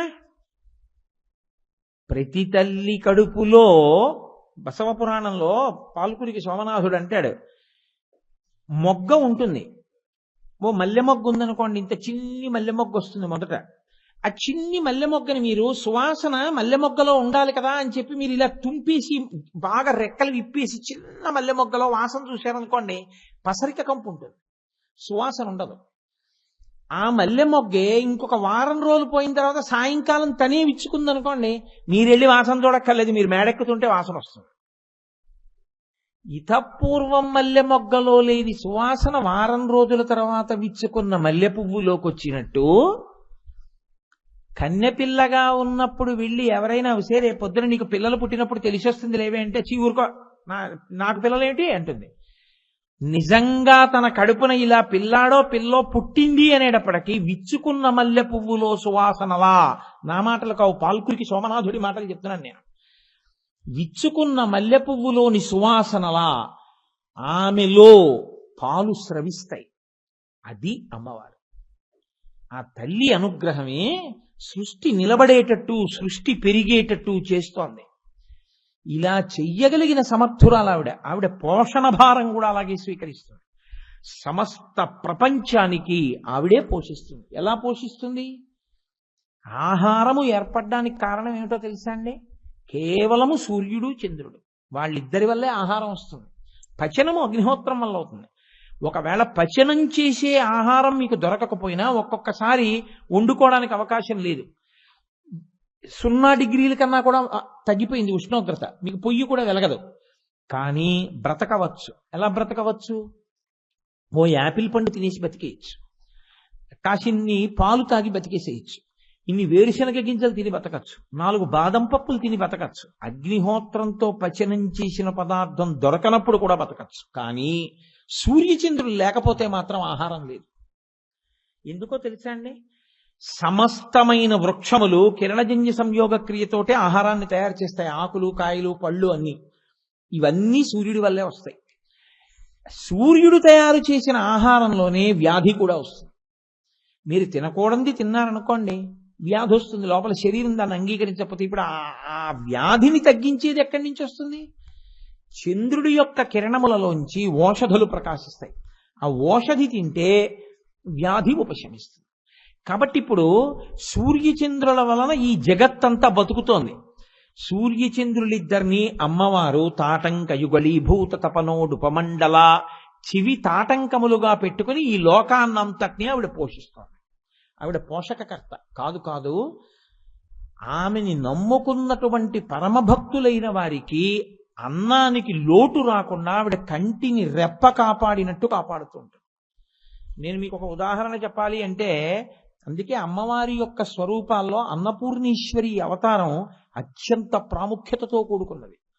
కావ్యకంఠ గణపతి ముని అని ఒక మహానుభావుడు ఉండేవారు దక్షిణ దేశంలో, భగవాన్ రమణుల యొక్క అంతేవాసి. ఆ కావ్యకంఠ గణపతి మునికి ఒక తమ్ముడు ఉండేవాడు. ఆ తమ్ముడు ఈయన కలిసి అరుణాచలం వెళ్ళారు. ఒకసారి అరుణాచలం వెడితే ఆ రోజు ఏకాదశి దేవి నవరాత్రుల్లో రాత్రి అయింది, ఈయన దగ్గర చిల్లిగవ్వ లేదు. ఆ తమ్ముడేమో అన్నయ్య ఆకలి, అన్నయ్య ఆకలి, అన్నయ్య ఆకలి అని గొడవ. బ్రాహ్మణ వీధిలోకి వెళ్ళి కనపడ్డ ప్రతి ఇంటి ముందు నిలబడి, అమ్మా తమ్ముడు ఏడుస్తున్నాడమ్మా, కొంచెం అన్నం పెట్టండి అమ్మా అని అరుస్తున్నారు కావ్యకంఠ గణపతి ముని. అందరూ అన్నారు, అన్నం లేదయా ఇవాళ ఏకాదశి ఉపవాసం అన్నారు. వీడు ఎంత ఏకాదశి అయితే మాత్రం పిల్లలకైనా అన్నం వండుకున్న వాళ్ళు లేరా అనుకుంటూ ఆయన ఇంకా తమ్ముడు ఏడుపు చూడలేక భగవంతుణ్ణి ప్రార్థన చేస్తూ అమ్మవారిని ఒక శ్లోకం చదివారు. చదువుతూ వెళ్ళిపోతున్నారు. ఆ అరుగు మీద పడుకున్న బ్రాహ్మణుడు గభాలను లేచి అన్నాడు, ఏమండి మీరు అన్నం కోసం తిరుగుతున్నారా అన్నాడు. అవును అన్నారు ఆయన. అయ్యా ఎంత అదృష్టం, నా భార్యకి ఒక వ్రతం ఉంది, ఏకాదశి నాడు నోము చేసి సాయంకాలం 2 బ్రాహ్మణులకి ఔపోసన వడ్డిస్తుంది. ఎవ్వరూ దొరకలేదు, యాత్రికులు కూడా దొరకలేదు ఇవాళ. ఆఖరికి మా ఆవిడికి అన్నం లేదు, నాకు అన్నం లేదు, అన్నీ వండుకుని ఇలా పడుకున్నాం, రెండని లోపలికి తీసుకెళ్ళాడు. అమ్మయ్యా అని కావ్యకంఠ గణపతి మునికి ఏకాదశి వ్రతం ఉండేది, ఆయన భోజనం చేసేవారు కాదు. 2 ఉంటే తప్ప ఆవిడికి నోము సిద్ధించదని ఆయన కూడా స్నానం చేసి మడిబట్ట కట్టుకుని భోజనానికి కూర్చున్నారు. ఆవిడ పార్వతీదేవి నడిచి వచ్చినట్టుగా నడిచొచ్చి ఆనాడు కాశీపట్టణంలో వ్యాస మహర్షికి అన్నపూర్ణమ్మ అన్నం పెట్టినట్టు అన్నం పెట్టింది. చక్కగా ఇద్దరు కడుపు నిండా అన్నం తినేశారు. ఆవిడ కొంత ద్రవ్యాన్ని పెట్టి తాంబూలం ఇచ్చింది. ఈ తాంబూలాలు తీసుకుని ఇద్దరు కడుపు నిండా భోజనం చేసి అమ్మయ్యా అని అమ్మ భుక్తాయాసం ఎక్కడికి వెళ్ళలేం, అరుగు మీద పడుకుంటా ఉన్నారు. పడుకోండి. ఇద్దరు బట్టల మూటలు తల కింద పెట్టుకుని పడుకుని నిద్రపోయారు. మరునాడు తెల్లవారుజామున ఇద్దరికి ఒక్కసారి తిరిగి వచ్చింది. ఇద్దరు లేచి నిన్న రాత్రి మనకి అన్నం పెట్టిన అమ్మకు నమస్కారం చేసుకుందాం, మహా తల్లి అన్నం పెట్టిందని చూశారు. ఆ ఇల్లు లేదు. వాళ్ళిద్దరూ పడుకున్న అరుగు అక్కడే ఉంది. వాళ్ళకి రాత్రి ఆవిడ ఇచ్చినటువంటి తాంబూలాలు అందులో డబ్బు ఉంది. ఇల్లు లేదు. ఇల్లుకు బదులుగా వినాయకుడి గుడి ఉంది. వాళ్ళ గుడి అరుగు మీద పడుకుని ఉన్నారు. కావ్యకంఠ గణపతి ముని జీవితంలో యథార్థంగా జరిగింది అరుణాచలంలో ఈ సంఘటన. అలాగే ఆయనకి వేరొక పర్యాయం తమ్ముడికి అన్నం పెట్టడానికి కూడా ఏమీ లేక ఆయన బాధపడుతున్న రోజుల్లో ఆయన ఇంకా ఎవ్వరిని అడగలేక ఆ దారిద్ర్యానికి బాధపడి తమ్ముడి ఆకలి చూడలేక ప్రతిరోజు హరస్తుతి అని ఒక శ్లోకం రాసుకుని అరుణాచలంలో అరుణాచలేశ్వరుడి దేవాలయం ముందు నిలబడి శ్లోకం చెప్పేవారు. చెప్పి కళ్ళమ్మ నీళ్లు పెట్టుకుని వెళ్ళిపోతుండేవారు. ఈ కృత్తికా నక్షత్రం కార్తీక పౌర్ణమి వస్తోంది. ఇంకొక 2 రోజుల్లో పౌర్ణమి వస్తుందనగా ఆయన ఆ హరస్తుతి పూర్తి చేశారు. హరస్తుతి శ్లోకాలన్నీ చదువుతున్నాను అని చెప్పారు. గుళ్ళో శ్రీమంతులు, బ్రాహ్మణులు, సంస్కృత పండితులు అందరూ వచ్చారు. ఆయన అన్నం పెట్టి శంకర అని ఏడుస్తూ శ్లోకాలు చదువుతున్నారు. ఆ శ్లోకాలు విని అర్థం కాని వాళ్ళు కూడా ఎందుకో ఏడిచేశారు ఆ రోజున అరుణాచలంలో. అంత ఆర్తితో చదివారు ఆయన హరస్తుతి. ఆశ్చర్యం ఏమిటో తెలుసా అండి? అరుణాచలంలో ఉన్న శ్రీమంతులందరూ కావ్యకంఠ గణపతి మునికి క్షమార్పణ చెప్పి, మీ వంటి మహానుభావుడికి అన్నం దొరక్క బాధపడ్డం మాకు చాలా బాధగా ఉంది, మేము ఎందుకు ఇన్నాళ్ళు చూడలేదో తెలీదు, మిమ్మల్ని ఉత్తర క్షణం అరుణాచల సంస్కృత పాఠశాలలో ఉపాధ్యాయుడిగా పదవిలో నియమిస్తున్నాం, మీకు ఇంత జీతం ఇస్తున్నాం, మీరు ఇక్కడే ఉండండి. తీరిపోయిందంటే ఆయన కష్టం. అమ్మవారు సమస్త జీవులకు అన్నం పెడుతుంది. అన్నం పెట్టడం అంటే అలా ఇలా ఉండదండి. కేరళలో ఇప్పటికీ అన్నపూర్ణి ఆలయం ఒకటి ఉంది. ఆ ఆలయం దగ్గరికి పోలీసులు వెళ్ళరు. అది విచిత్రం. ఎందుకని అంటే రాత్రి 9-9:30 వరకు వచ్చిన వాళ్ళందరికీ అన్నాలు పెట్టేసి మిగిలినటువంటి పదార్థాలు పప్పు, కూర, పచ్చడి, పులుసు, పులిహార, చక్కెర పొంగలి, లడ్లు అన్నీ పట్టుకుని గంగాళాలతో దేవాలయానికి ఇంచుమించుగా 1 మైలు దూరంలో ఉన్నటువంటి పెద్ద పెద్ద పొదల దగ్గరికి తీసుకెళ్లి ఆ పొదల్లో ఈ పదార్థాలన్నీ పెట్టి వచ్చేస్తారు అర్చకులు. గజ దొంగలు బయటికి రావడానికి భయపడేవాళ్ళు రక్షక భటులు పట్టుకుంటారేమోనని ఎక్కడో ఉండి అన్నం దొరక్క చచ్చిపోతామని భయం ఉన్నవాళ్ళు ఆ పొదల దగ్గర ఉంటారు. ఈ అన్నం అక్కడ పెట్టి వచ్చేస్తే వాళ్ళు రాత్రి అన్నం తింటారు. అక్కడ మాత్రం రక్షక భటులు కూడా పట్టుకోరు. వాళ్ళ అన్నం తినేస్తే ఆ మిగిలిన ఖాళీ గుండిగలు మరునాడు తెల్లవారుజామున తీసుకొచ్చేస్తారు. అన్నం పెట్టేటప్పుడు అన్నపూర్ణి గొప్పతనం ఏమిటంటే మామూలుగా వీడికి పెట్టచ్చా పెట్టకూడదా అని కూడా ఉండదు. అన్నం పెట్టడమే లక్ష్యంగా పెట్టేస్తుంది. అందుకే చూడండి, దొంగతనం చేసే కొడుకైనా సరే రాత్రి గోడ దూకొచ్చి అమ్మ ఆకలేస్తోందమ్మా అంటే మాత్రం అమ్మ అన్నం పెట్టకుండా ఉండదు. అదే అన్నపూర్ణి లక్షణం. అదే అంబిక. అమ్మవారి యందు ఈ లక్షణం లేకపోతే ఈ లోకము లేదు. అది అంబిక అన్న మాటకు అర్థం. అయితే మీరొక్క మాట పట్టుకోవాలి. బాగుందండి మీరు చెప్పేది. ఆవిడ ఈ సృష్టికి కారణమైంది. ఆవిడే అన్నం పెడుతోంది. ఆవిడే శంకరుణ్ణి తీసుకొచ్చి తండ్రిగా కూర్చోపెట్టింది. ఇదంతా బాగుంది. కానీ అలా కూర్చోపెట్టడం వల్ల, అన్నం పెట్టడం వల్ల మేము గతి తప్పిపోయామే. మేము ఈశ్వరుణ్ణి చేరుకోవట్లేదు. మేము మార్గాన్ని తప్పిపోయి రెండిటి చేత మేము వశులం అయిపోయాం. కామము, క్రోధము, ఇవి 2 ఉంటాయని మీరు అనుకోక్కర్లేదు. కోరిక తీరకపోతే కోపం, కోరిక తీరితే సంతోషం. కోరిక ప్రధానం. ఈ రెండిటిలో జీవితాలు వెళ్ళిపోతున్నాయి. దీనివల్లనే కిందకి కిందకి కిందకి కిందకి కిందకి పడిపోతున్నాడు. పాశము అని ఒక మాట. పాశం ఏం చేస్తుందంటే కట్టేస్తుంది. కట్టేదాన్ని పాశం అంటారు. యమపాశము అంటే యమధర్మరాజు కట్టేసి జీవుణ్ణి లాగేస్తాడు. ఆశాపాశము, ఆశ కట్టేస్తుంది, ఊపిరాన్నివ్వదు, కదలనివ్వదిహ. వీటిని పాశములు అంటారు. అమ్మవారు ఏం చేస్తోంది? అందుకే ఆవిడ యొక్క వైభవం అంబికగా ఇదే ఆవిడ గొప్పతనం. అందుకే అమ్మవారి ఆరాధన చేసిన వాళ్ళందరూ శివుణ్ణి చేరుతారు. ఆవిడ ఏం చేస్తుందో తెలుసా అండి? లోకంలో చూడండి, తల్లి పిల్లల్ని కొద్ది రోజులు పెంచుతుంది పాలిచ్చి, వాడు అనుకుంటాడు అమ్మ తప్ప వాడికి ఇంకా లోకం తెలియదు. ఆవిడ నాన్నగారి దగ్గరికి తీసుకెళ్ళి, మీ నాన్నగారు రాయినా అమ్మా నువ్వను, కానీ ఆయన్ని మాత్రం నాన్నగారు మీరను.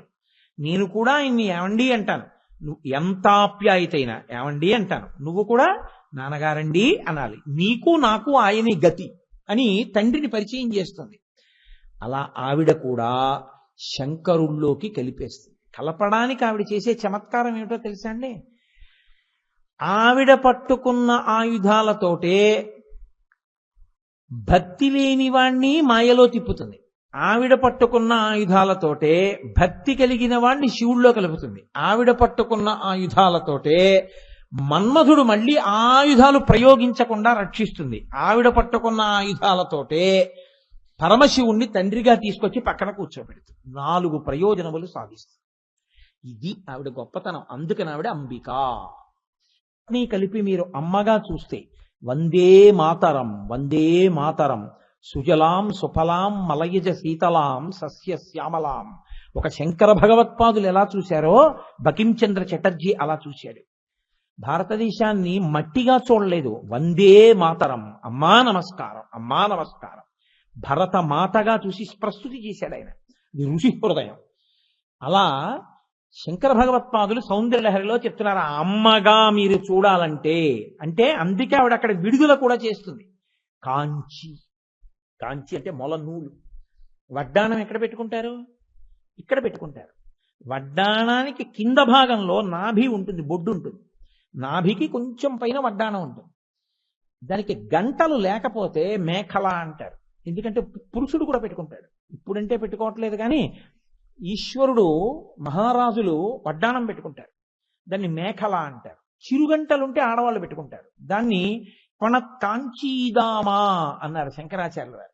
చిన్ని చిన్ని చిరుగంటలతో ఉంటుంది. నడుస్తుంటే కాలి మంజీరముల యొక్క ధ్వని, ఆవిడ పెట్టుకున్న వడ్డాణమునకు ఉన్నటువంటి చిరుగంటల ధ్వని, ఆవిడ చేతులకు వేసుకున్నటువంటి గాజుల ధ్వని కలిసి ఒక కొత్త సవ్వడొస్తూ ఉంటుందిట. ఆ ధ్వని హంసలకి పాఠం నేర్పుతున్నట్టుగా ఉంటుందిట. ఆవిడ నడకలు చూసి హంసలు తడబడి కిందబడి లేస్తూ నడక నేర్చుకుంటాయిట. శంకరాచార్యులు వారు సౌందర్యలహరిలో చెప్తారు. కాబట్టి అటువంటి తల్లి కొణత్కాంచీదామాకరికలభ కుంభస్తననత పరిక్షీణా మధ్యే. ఆవిడ నడుము ఎంత ఉంది? ఇంత జగత్తుని కన్నా సన్నటి నడు. ఎందుకని? సాముద్రికం ప్రకారం చాలా లావుగా ఉన్నటువంటి స్త్రీ సుఖమైనటువంటి ప్రసవాన్ని చేసి ఎక్కువ మంది బిడ్డల్ని కనలేదు. సన్నటి నడుమున్న స్త్రీ ఎక్కువ మంది బిడ్డలకి జన్మనివ్వగలదు. అది కూడా ఏ ఇబ్బంది లేకుండా ఆవిడికి ప్రసవం అవుతుంది. సన్నటి నడుమున్న వ్యక్తి జగన్మాతృత్వమునకు అర్హత కలిగినది అని గుర్తు. కాబట్టి పరీక్షీణా మధ్యే సన్నటి నడుమున్నదానా లక్షరోమలతాధారతా సమున్నీయ మధ్యమ అంటారు శంకరాచార్యుల వారు. లలితా సహస్రనామ స్తోత్రంలో వ్యాసుల వారు. నాకు ఎప్పుడా శంకరులు వచ్చేస్తాం వ్యాసుల వారు. కాబట్టి కొణత్కాంచీదామాకరికలభ కుంభస్తననత, దామ అంటే దామోదర అన్నట్టే నడు. దాని మీద పెట్టుకున్నటువంటి వడ్డాణమున్నదానా కాంచీ జ్ఞాపకం చేశారు. కాంచీపురంలో ఉంది సుమా, గుర్తు చేయడానికి ఆ 2 అక్షరాలు అక్కడ వేశారు. కొణత్కాంచీదామాకరికలభ కుంభస్తననత పరిక్షీణా మధ్యే పరిణత శరచంద్రవదన. ఆవిడ చాలా కోపంగా కూర్చుందనుకోండి, ఇలా కళ్ళు తెరిచి మీరు వెళ్ళలేరు. ఆవిడ పరిణత శరచంద్రవదన. రేపు వస్తోందిగా కార్తీక పౌర్ణమి, ఆశ్వీజ మాసం అంతా మన వానలు పడ్డాయి, కనపడలేదు అమ్మవారు ఆ చంద్రబింబం సరిగ్గా. అసలు ఆశ్వీజ మాసంలో వచ్చేటటువంటి చంద్రబింబం, ఆశ్వీజం కార్తీకం శరత్కాలం, శరత్కాలంలో వచ్చేటటువంటి ఆ చంద్రబింబం పౌర్ణమి నాటి ఉండేటటువంటి చంద్రబింబాన్ని పరిణత చంద్రుడు అంటారు. ఎక్కువ చల్లతనంతో ఎక్కువ పెద్దదై తెల్లని కాంతితో ప్రకాశిస్తుంది. హిమకరహ అంటారు శంకరాచార్యులు వారు. నాకు పరమ ప్రీతి. నా కొడుకు నా మాట విని పెట్టుకుంటే నా మనవడికి హిమకర శర్మ అని పేరు పెట్టాలని కోరిక నాకు. కాబట్టి అంటే పాపం మాట వినని వాడిని కాదు సుమండి, నాన్నగారు రుద్దారన్న భావన ఎందుకు? వాడు నా భావన గ్రహించి పెట్టుకోవాలి, కానీ నేను పిలిచి ఇలా పెట్టుకో అని చెప్పడానికి అర్హుణ్ణే. వాడు నన్ను అడిగితే చెప్తాను, అంతేగాని పిలిచి బలవంతంగా నేను రుద్దను ఎవరి మీద. కాబట్టి కొనత్కాంచీదామా కరికలభ కుంభస్తననత పరిక్షీణా మధ్యే పరిణత శరత్చంద్రవదన. అమ్మా, శరత్కాలంలో ఉండేటటి పౌర్ణమి నాటి చంద్రబింబం ఎలా ఉంటుందో అంత ప్రకాశవంతమైనటువంటి ముఖమున్నదానా, పరిణత శరత్చంద్రవదన. ధనుర్బాణం పాశం శృణిమపి దధానా కరతలై. అమ్మా, నీవు 4 చేతులతో ఉన్నావు. కాంచీలో ఉంటుంది అమ్మవారు అలా. అందుకే కంచి కామాక్షి లలితా త్రిపుర సుందరి ఒక్కరే. అందుకే గాయత్రి మంటపంలో పక్క స్తంభంలో కన్నం ఉంటుంది. ఆ కన్నంలో వేలు పెడితే మెత్తగా తగులుతుంది అమ్మవారి బొడ్డు. ఇప్పటికీ ఉంటుంది గాయత్రి మంటపంలో. ఓ స్తంభానికి కన్నం ఉండి అందులో వేలు, పెద్దలైన వారు ఎవరైనా పెడితే అక్కడ వాళ్ళకి అనుగ్రహం కలిగితే పర్వాలేదు, అర్హులే అనుకుంటే వేలు పెట్టమంటారు. పెడితే తగులుతుంది మెత్తగా. కాబట్టి అది అమ్మవారి నాభీస్థానం. అక్కడి నుంచి ఈ జగత్ సృష్టి అంతా జరిగింది. అందుకే మోక్షపురి అయోధ్య మధురామాయ కాశీ కాంచీ అవంతిక పురి ద్వారవతీ చైవ సప్తైతే మోక్షదాయక. ఆ కాంచీ పట్టణానికి ఉత్తరాయణంలో వెళ్ళి దర్శనం చేసుకోవడం అంటే భాగ్యం కదండి. కాబట్టి పణత్కాంచీదామ అటువంటి తల్లి, నీవు ఆ నాభీస్థానమును కలిగిన దానవై 4 చేతులలో 4 ఆయుధాలు పట్టుకున్నావు. మీరు బాగా గుర్తుపెట్టుకోండి, ఆయుధము అన్న మాటకు అర్థం ఏమిటో తెలుసా అండి? మీరు యుద్ధానికి వెళ్ళేటప్పుడు పట్టుకునేది అని. ఆయుధాలు ఎప్పుడు పడితే అప్పుడు పట్టుకోరు, యుద్ధానికే పట్టుకుంటారు. మీకు ఏవి అవసరమో దాన్ని మీరు పట్టుకోండి ఇక బాగా అని గుర్తు. మీ యుద్ధం దేంతో?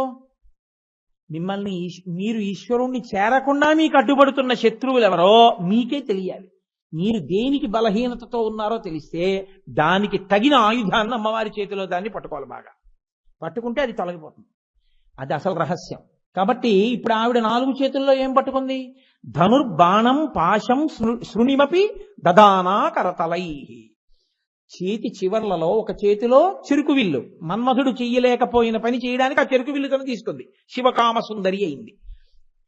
పుష్పబాణాలు ఇవి కింది 2 చేతుల్లో ఉంటాయి. పై 2 చేతుల్లో శృణిమపి దదానా కరతలై. పైన అమ్మవారు పట్టుకున్నది పాశము ఒక చేత్తో పట్టుకుంది, అంకుశము ఒక చేత్తో పట్టుకుంది. ఎందుకు అలా పట్టుకోవడం? చాలా జాగ్రత్తగా మీరు పట్టుకోవాల్సిందంటే ఆవిడేదో సరదాగా ఉన్నాయి 4 పట్టుకోలేదు. అలా పట్టుకోవడంలో కారణం ఏమిటంటే మనని పాశములు పట్టి ఉన్నాయి. ఏమిటి ఆ పాశములు? ఆశాపాశములు. ప్రతి క్షణం కోరికే, ఏదో ఒక కోరిక.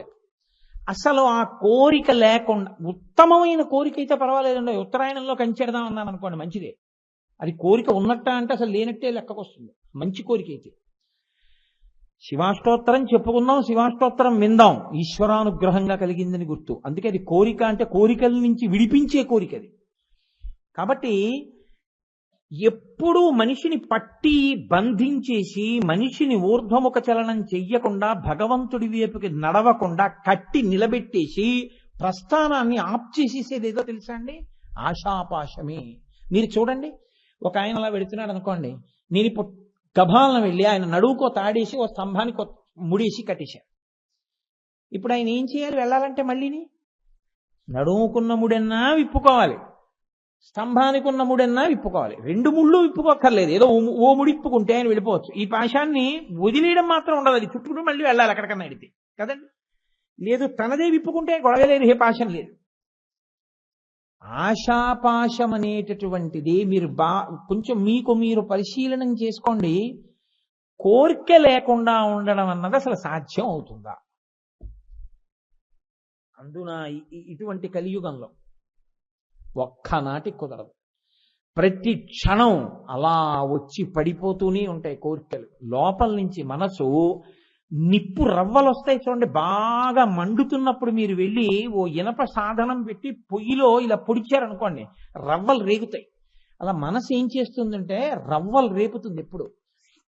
ఎప్పుడూ కోరికే, ఎప్పుడూ కోరికే, ఏదో ఒక కోరిక. ఆ కోరికలలో తిరుగుతూ ఉంటాడు.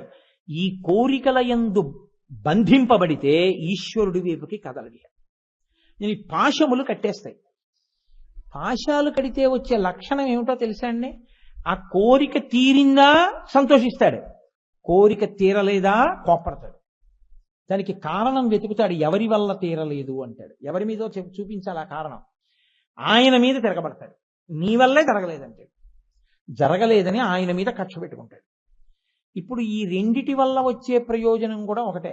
ఏమిటంటే కోపం వల్ల ఈశ్వరుడి వైపుకి వెళ్ళాడు, కామం అంటే కోరికల వల్ల ఆశ వల్ల ఈశ్వరుడి వైపుకి వెళ్ళాడు. అమ్మవారి పాదాలు పట్టుకుంటే ఆవిడేం చేస్తుందో తెలుసా అండి? మీరు కోరికలు విప్పుకోక్కర్లేదు, మీరు మీ కోపాన్ని చల్లార్చుకోక్కర్లేదు. మీరు అమ్మవారి పాదాలోటి గట్టిగా పట్టుకున్నారనుకోండి, ఆవిడేం చేస్తుందంటే అమ్మా నువ్వే రక్షించమ్మా, నువ్వే రక్షించమ్మా, నువ్వే రక్షించమ్మా అని కామాక్షి కామాక్షి కామాక్షి అంటూనే ఉన్నారనుకోండి, ఆవిడేం చేస్తుందంటే కట్టు మీద కట్టేస్తుంది. ఆవిడేం చేస్తుందంటే ఈ తాడు తీసి విసురుతుంది. ఇలాగ విసిరి ఉచ్చంటారు, జంతువులకి ఉచ్చేసి లాగుతారు, అలా ఉచ్చేసి లాగుతుంది. ఇప్పుడు మీరు బాగా గుర్తుపెట్టుకోండి, ఎవరు ఉచ్చేసి లాగారో అటువైపు పెడతారా ఇంకోవైపు పెడతారా? ఎవరు ఉచ్చేసి లాగారో వాళ్ళ వైపుకే పెడతారు కదండి. ఇప్పుడు ఆవిడ వేసి లాగితే ఏమవుతుందంటే ఆవిడ పాదాల వైపుకి ఈడవబడతారు మీరు. ఆవిడ పాదాల దగ్గరికి లాగుతుంది. ఇందులో చమత్కారం ఏంటో తెలుసా అండి? మరి అంతకు ముందున్న కట్లు ఏమయ్యాయండి అని మీరు అడగచ్చు. కట్టు మీద కట్టు వేసి కట్టు జారి చేస్తుంది ఆవిడ. దీనిలో గమ్మత్తు ఉంటుంది సుమండి. మీరు ఎప్పుడైనా చూశారో లేదో, పల్లెటూళ్ళల్లో ఒక లక్షణం ఉంటుంది. ఆడవాళ్ళు మగవాళ్ళు గడ్డి కోసేసుకుని గడ్డి తల మీద పెట్టుకుని వెళ్ళిపోతుంటారు. ఆడవాళ్ళు ఏం చేస్తారంటే పొయ్యిలు ఇళ్లలో దాంట్లోకి ఎండు చిటుకులు కావాలి. వాళ్ళు ఏం చేస్తారంటే ఆ కనపడ్డ పుల్లలన్నీ ఏరి సమానంగా విరిచేసుకుంటారు. ఆ పుల్ల ముక్కలన్నీ విరుచుకుని అవి జారి పడిపోతాయేమోనని రెండు వైపులా కూడా కట్టు కడతారు. గట్టిగా కట్టు కట్టి దాన్ని తల మీద చుట్టకుదురు పెట్టుకుని, చుట్టకుదురు మీద ఈ పుల్లల మూట పెట్టుకుని ఒక మేకనో గొర్రెనో దేన్నో చేత్తో పట్టుకుని వాళ్ళ ఇంటికి వెళ్ళిపోతారు. ఆ వెనక భర్త గడ్డి మోపు ఆవు అవన్నీ పట్టుకుని ఆయన వస్తాడు. ఈవిడ ఇంటికి వెళ్ళి ఏం చేస్తుందంటే కింద పడేస్తుంది ఆ మోపు. రేపొద్దున పుల్లలు తీసి పొయ్యిలో పెట్టాలంటే మోపంతా పెట్టదుగా, ఒక్కొక్క పుల్ల కావాలి. అందుకని ఈ తాడు ముడి విప్పి లాగుదామంటే ఆ పుల్లలకి ఇలా ముచ్చుకెల్లా ఉంటాయి, అవి అడ్డుకుంటాయి, రావు. అప్పుడు ఏం చేస్తారో తెలుసా అండి పల్లెటూరు వాళ్ళు? ఈ చుట్టకుదురు తల మీద తీసి దులుపుతారు. దులిపి దీన్ని తువ్వాల్ని ఆ మూటకి, ఆ పుల్లల మూట కింద నుంచి పెట్టి ముడేరీసారి వేయకుండా దాన్ని బాగా బిగిస్తారు. బిగించి పట్టుకుని పిల్లల్ని పిలిచి ఒరే ఆ తాళ్ళలాగే అంటారు. దీంతో గట్టిగా పట్టుకుంటే ఈ వేసిన కట్టు వదిలిపోతుంది. వాడు ఏం చేస్తారంటే ఇక ముడి విట్టలేదుగా ఇలా వెనక్కి లాగేస్తాడు, అది ఊడిపోతుంది. మళ్ళీ ఆ తువ్వాలు ఇటు జరిపి మళ్ళీ దాన్ని గట్టిగా ఇటు పట్టుకుని ఇది కూడా లాగే అంటారు, ఇది లాగేస్తారు. ఇప్పుడు ఈ తువ్వాలు తీసేస్తారు. పుల్లలు ఏమయ్యాయి? పడిపోయాయి. అది కట్టు మీద కట్టేయడం అంటే. ఇన్ని కట్లు జారి చేస్తుంది ఆవిడ తన కట్టేసి. అంటే ఇప్పుడు పూర్వంలా తిరగడాన్ని ఇంక సంసారంలో అని మీరు అనుకోకండి, చక్కగా ఉంటాడు. కానీ ఎలా ఉంటాడో తెలుసా? అన్నీ అమ్మవారి అనుగ్రహం అంటుంటాడు. ప్రతిదీ ఆయనకి ఏమిటిరా అంటే అమ్మవారి అనుగ్రహం. పరమాచార్య స్వామి వారికి జ్వరం వచ్చింది సార్, 103 జ్వరం. ఆయన అన్నారు, బా ఎంత కాలానికి అనుగ్రహం, పంచాగ్నిహోత్ర తపస్సు చేయాలని కోరుకుంది నాకు. 4 పక్కల అగ్నిహోత్రంలో వేడిగా ఒంటి నిండా. ఇప్పుడు సూర్యుడిని చూస్తూ కాసేపు నేను జపం చేస్తానని వెళ్ళి కూర్చొని జపం చేశారు. అలా ఉంటుంది. జ్వరం కూడా అనుగ్రహమైన వాడిని మీరేం చేస్తారు? ఇంకా ఆ స్థితికి వెళ్ళిపోతారు. అన్నీ పరదేవతానుగ్రహం, అన్నీ పరదేవతానుగ్రహం, అన్నీ పరదేవతానుగ్రహం. వాళ్ళకి ఇంకేం ఉండదు. అన్ని కట్లు జారిపోతాయి. ఇప్పుడు అమ్మవారే అన్ని చూసుకుంటుంది. ఇప్పుడు ఆవిడేం చేస్తుందో తెలుసా అండి? ఆ భక్తి పాశం వేసి తన పాదముల దగ్గరికి లాగి ధనుర్బాణం పాశం శృణిమపి దధానా కరతలైహి. అంకుశం ఏనుగు యొక్క కుంభస్థలాన్ని పొడుస్తారు. మీరు అందుకే చూడండి, చాలా జాగ్రత్తగా పట్టుకోవాల్సిన ఈ మాట. మీరు అమ్మవారు పట్టుకునేవి రెండు ఏమిటి పై చేతుల్లో? అంకుశము పాశము. ఈ రెండు ప్రధానంగా ఎవరిని కట్టడానికి వాడతారో తెలుసా అండి? అంకుశం వైపు నుంచి రండి, ఏనుగుని కడతారు. ఏనుగుని ముందు కట్టేటప్పుడు ఏం చేస్తారంటే మొదట్లో లొంగ తీసుకోవడానికి అంకుశంతో పొడి చేస్తారు మస్తిష్కం మీద. ఆ తల బద్దలైపోయి దానికి పోటు వచ్చేసి ఏం చెప్తే అది వింటుంది. ఆఖరికి ఆ అంకుశాన్ని చూస్తే దానికి భయం. అందుకని ఏం చేస్తుందంటే అంకుశం పట్టుకుని ఆయన ముందు నడుస్తుంటే నడిచెళ్తుంది. నడిచెళ్ళి ఆ పాశం పెద్ద ఇంత ఇనప గొలుసు ఉంటుంది, దాని కాలు కట్టేసేది. ఆ మావటి వెళ్ళి అక్కడ నిలబడతాడు. నిలబడితే అది ఏం చేస్తుందంటే ఆ రాట దగ్గరికి వెళ్ళి నిలబడి తన తొండంతో ఆ ఇనప గొలుసు తీసి ఇస్తుంది మావటికి. ఇస్తే ఆయన ఏం చేస్తాడంటే దాని కాలు కట్టేస్తాడు. మీరు ఎప్పుడైనా చూడండి, ఎప్పుడైనా క్షేత్రాలకు వెళ్ళినప్పుడు చూడండి మీరు, ఏనుగు కాళ్ళ దగ్గర ఆయన కూర్చుంటాడు. ఒరే నన్ను ఇంత పొడి చేస్తున్నాడు కదా, తొక్కి అవతల పారేద్దామని కాలు తీసి తొక్కిన, తొండం పెట్టి తిప్పి విసిరిన ఎగిరిపోతాడు మావటి. ఏం చేస్తాడో తెలుసా అండి? అది కదలకుండా ఉండదు ఏనుగు. అందుకని రెండు కాళ్ళకి ఇలా కాలు కదిపితే తగిలేటట్టుగా అంకుశాన్ని అడ్డంగా పెడతాడు. పెట్టి కూర్చుంటాడు. ఇలా కూర్చుని అందరితో మాట్లాడుతూ ఉంటాడు. అదేం చేస్తుందో తెలుసా అండి? కాలు ఇలా అంది అనుకోండి, అంకుశానికి తగులుతుంది, అది ఇక దాటదు అంకుశాన్ని. అందుకని అంకుశం వెనక్కుండి కదలకుండా ఉండలేక ఆ తొండాన్ని కుంభస్థలాన్ని ఊపుతుంటుంది ఇలాగా. మీరు చూడండి వెంకటాచలం, తిరుత్తణి మొదలైన క్షేత్రాల్లో కుంభస్థలాన్ని తొండాన్ని ఊపుతుంది. అంకుశం అక్కడ పెడితే పాశమునకు కట్టబడినట్టు, అంకుశమునకు వశమైనట్టు, అంత పెద్ద ఏనుగు ఎలా వశమైపోయిందో లోకంలో ఇంకా ఏనుగు కన్నా పెద్ద ప్రాణి లేదు. అంత పెద్దవి, కోరిక కన్నా కోపం కన్నా పెద్దవి మీ దగ్గర ఇంకేం లేవు. మీ దగ్గర ఎంత ఐశ్వర్యం ఉందనుకుంటున్నారో అంతకన్నా ఎక్కువ కోరికలు మీకున్నాయి. లోకంలో మీకు ఎంత సాధన చేశాననుకుంటున్నారో అంతకన్నా ఎక్కువ కోపమే మీ దగ్గర ఉంది. ఈ రెండు ఏనుగుల్లో ఉన్నాయి. వీటిని కట్టడానికి కావలసిన అంకుశం, పాశం ఆవిడ దగ్గర ఉన్నాయి. ఆవిడ పట్టగలదు, ఆవిడ సరైన మావటి. ఆవిడేం చేస్తుందంటే ఈ పాశం వేసి, భక్తి పాశాలు వేసి కడుతుంది. కట్టి దగ్గరికి లాగుతుంది. లాగి ఇప్పుడు ఈ అంకుశం చూపిస్తుంది. చూపిస్తే ఏమవుతుందో తెలుసా అండి? అంకుశం తల మీద పొడుస్తుంది. కోపం ఇంకోడిని బాధించదు, మిమ్మల్నే బాధిస్తుంది. ఎందుకో తెలుసా అండి? మీకు నా మీద చాలా కోపం ఉంది, నేను ఏదో అలా నిలబడ్డాను, మీరు నన్ను ఎడాపెడా తిట్టేశారు, నేను నవ్వేసి వెళ్ళిపోయాను. నన్ను ఏమైనా బాధించిందా? పుచ్చుకోని వాడిని అవతల వాడి కోపం ఏం బాధించదు. ఎన్ని తిట్టండి నేను వెళ్ళిపోయాను, నన్ను ఏమీ చేయదు. కానీ మిమ్మల్ని ఏం చేస్తుందో తెలుసా? తిట్టి తిట్టి తిట్టి తిట్టి మీకు తలపోటు వచ్చి ఇంటికి వెళ్ళి ఆ కోపంలో ఊగిపోయి వణికిపోయి అన్నం తినకుండా ఇన్ని తిట్టినా వాడొక్క మాట లేదు, మాట్లాడడం, నవ్వుకుంటూ వెళ్ళిపోయారేంటి అని మీరు బాధపడిపోవడంలో మీ బీపీ ఎక్కువైపోయి మీరు ఎటెన్ 35 వేసుకుని మీకు తలపోటు వచ్చేస్తుంది. కోపం మీ మస్తిష్కాన్ని పొడి చేస్తుంది. అందుకే that which pierces is called the anger. పొడుస్తుంది, పాడు చేసేస్తుంది, సాధన చేయనివ్వదు. ఇప్పుడు అమ్మవారి అంకుశం చూస్తే ఏమవుతుందో తెలుసా అండి? ఏమిటి నాకు ఈ కోపం అని మీ కోపం మీద కోపం వస్తుంది. అంటే మీరు సక్రమ మార్గంలోకి తిరిగిపోతారు. మీ కోపాన్ని విడిచిపెట్టడం ప్రారంభం అవుతుంది. పాము తన ఒంటిలోనే పుట్టినటువంటి కుబుసాన్ని తాను వదిలేసినట్టు, యథోరగస్తతం జీర్ణాం సవై పురుషముచ్యతే అంటారు రామాయణంలో వాల్మీకి మహర్షి. పాము కుబుసాన్ని వదిలేసినట్టు తన కోపాన్ని తాను వదిలేస్తాడు. ఎప్పుడు కావాలనుకుంటే తెచ్చుకోగలడు, ఇంతకన్నా అనవసరం, కోపం పెట్టుకోకూడదంటే కోపాన్ని వదిలేస్తాడు. ఆ స్థితి వస్తుంది, వశపడకుండా నిలబడగలిగిన స్థితి వస్తుంది. కోపం మీ చెప్పు చేతల్లోకి వస్తుంది. ఇది ఎప్పుడు వస్తుందంటే అమ్మవారి అనుగ్రహంతో. ఇప్పుడు తర్వాత మిగిలిపోయినవి ఏమిటి? చెరుకు విల్లు, పంచబాణాలు. చాలా జాగ్రత్తగా మీరు పట్టుకోవాల్సిందండి ఒక విషయం. కుంకుడు పువ్వు కుంకుడుకాయ అయిపోతే చేదు, మామిడి పువ్వు మామిడికాయ అయిపోతే వగరం, నిమ్మ పువ్వు నిమ్మకాయ అయిపోతే పులుపు.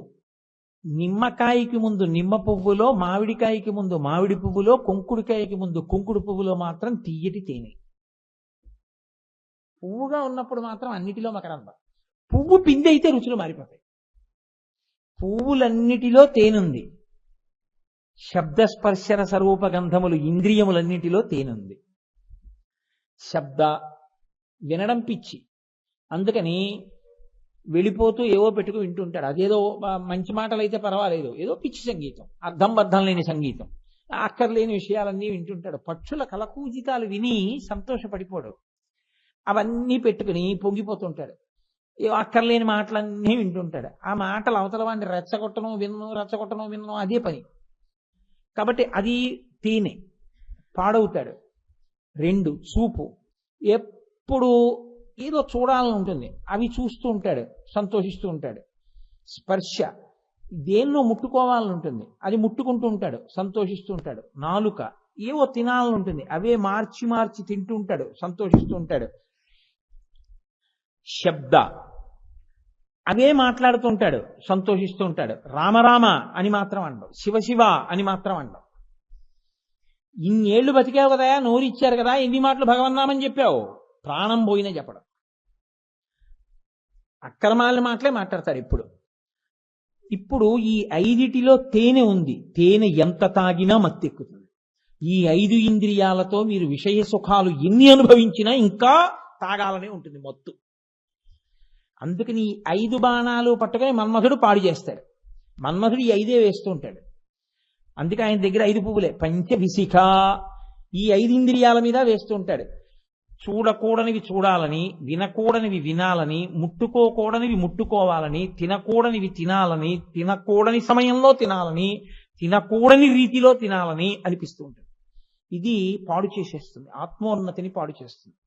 ఇప్పుడు అమ్మవారంది నేను పుచ్చుకుంటానని తను పుచ్చుకుంది. పుచ్చుకుంటే శివుడు తండ్రిగా వచ్చి కూర్చున్నాడు. 1. 2, ఇప్పుడు ఈ 5 ఇంద్రియాలు ఏమవుతాయో తెలుసా అండి మీకు? అమ్మవారి చేతిలో 5 పట్టుకొని పాశం వేసి దగ్గరికి లాగితే చూస్తాడు. ఎలా చూస్తాడంటే కామాక్షిగా చూస్తాడు అందరినీ, ఏకాంబరేశ్వరుడిగా చూస్తాడు అందరినీ.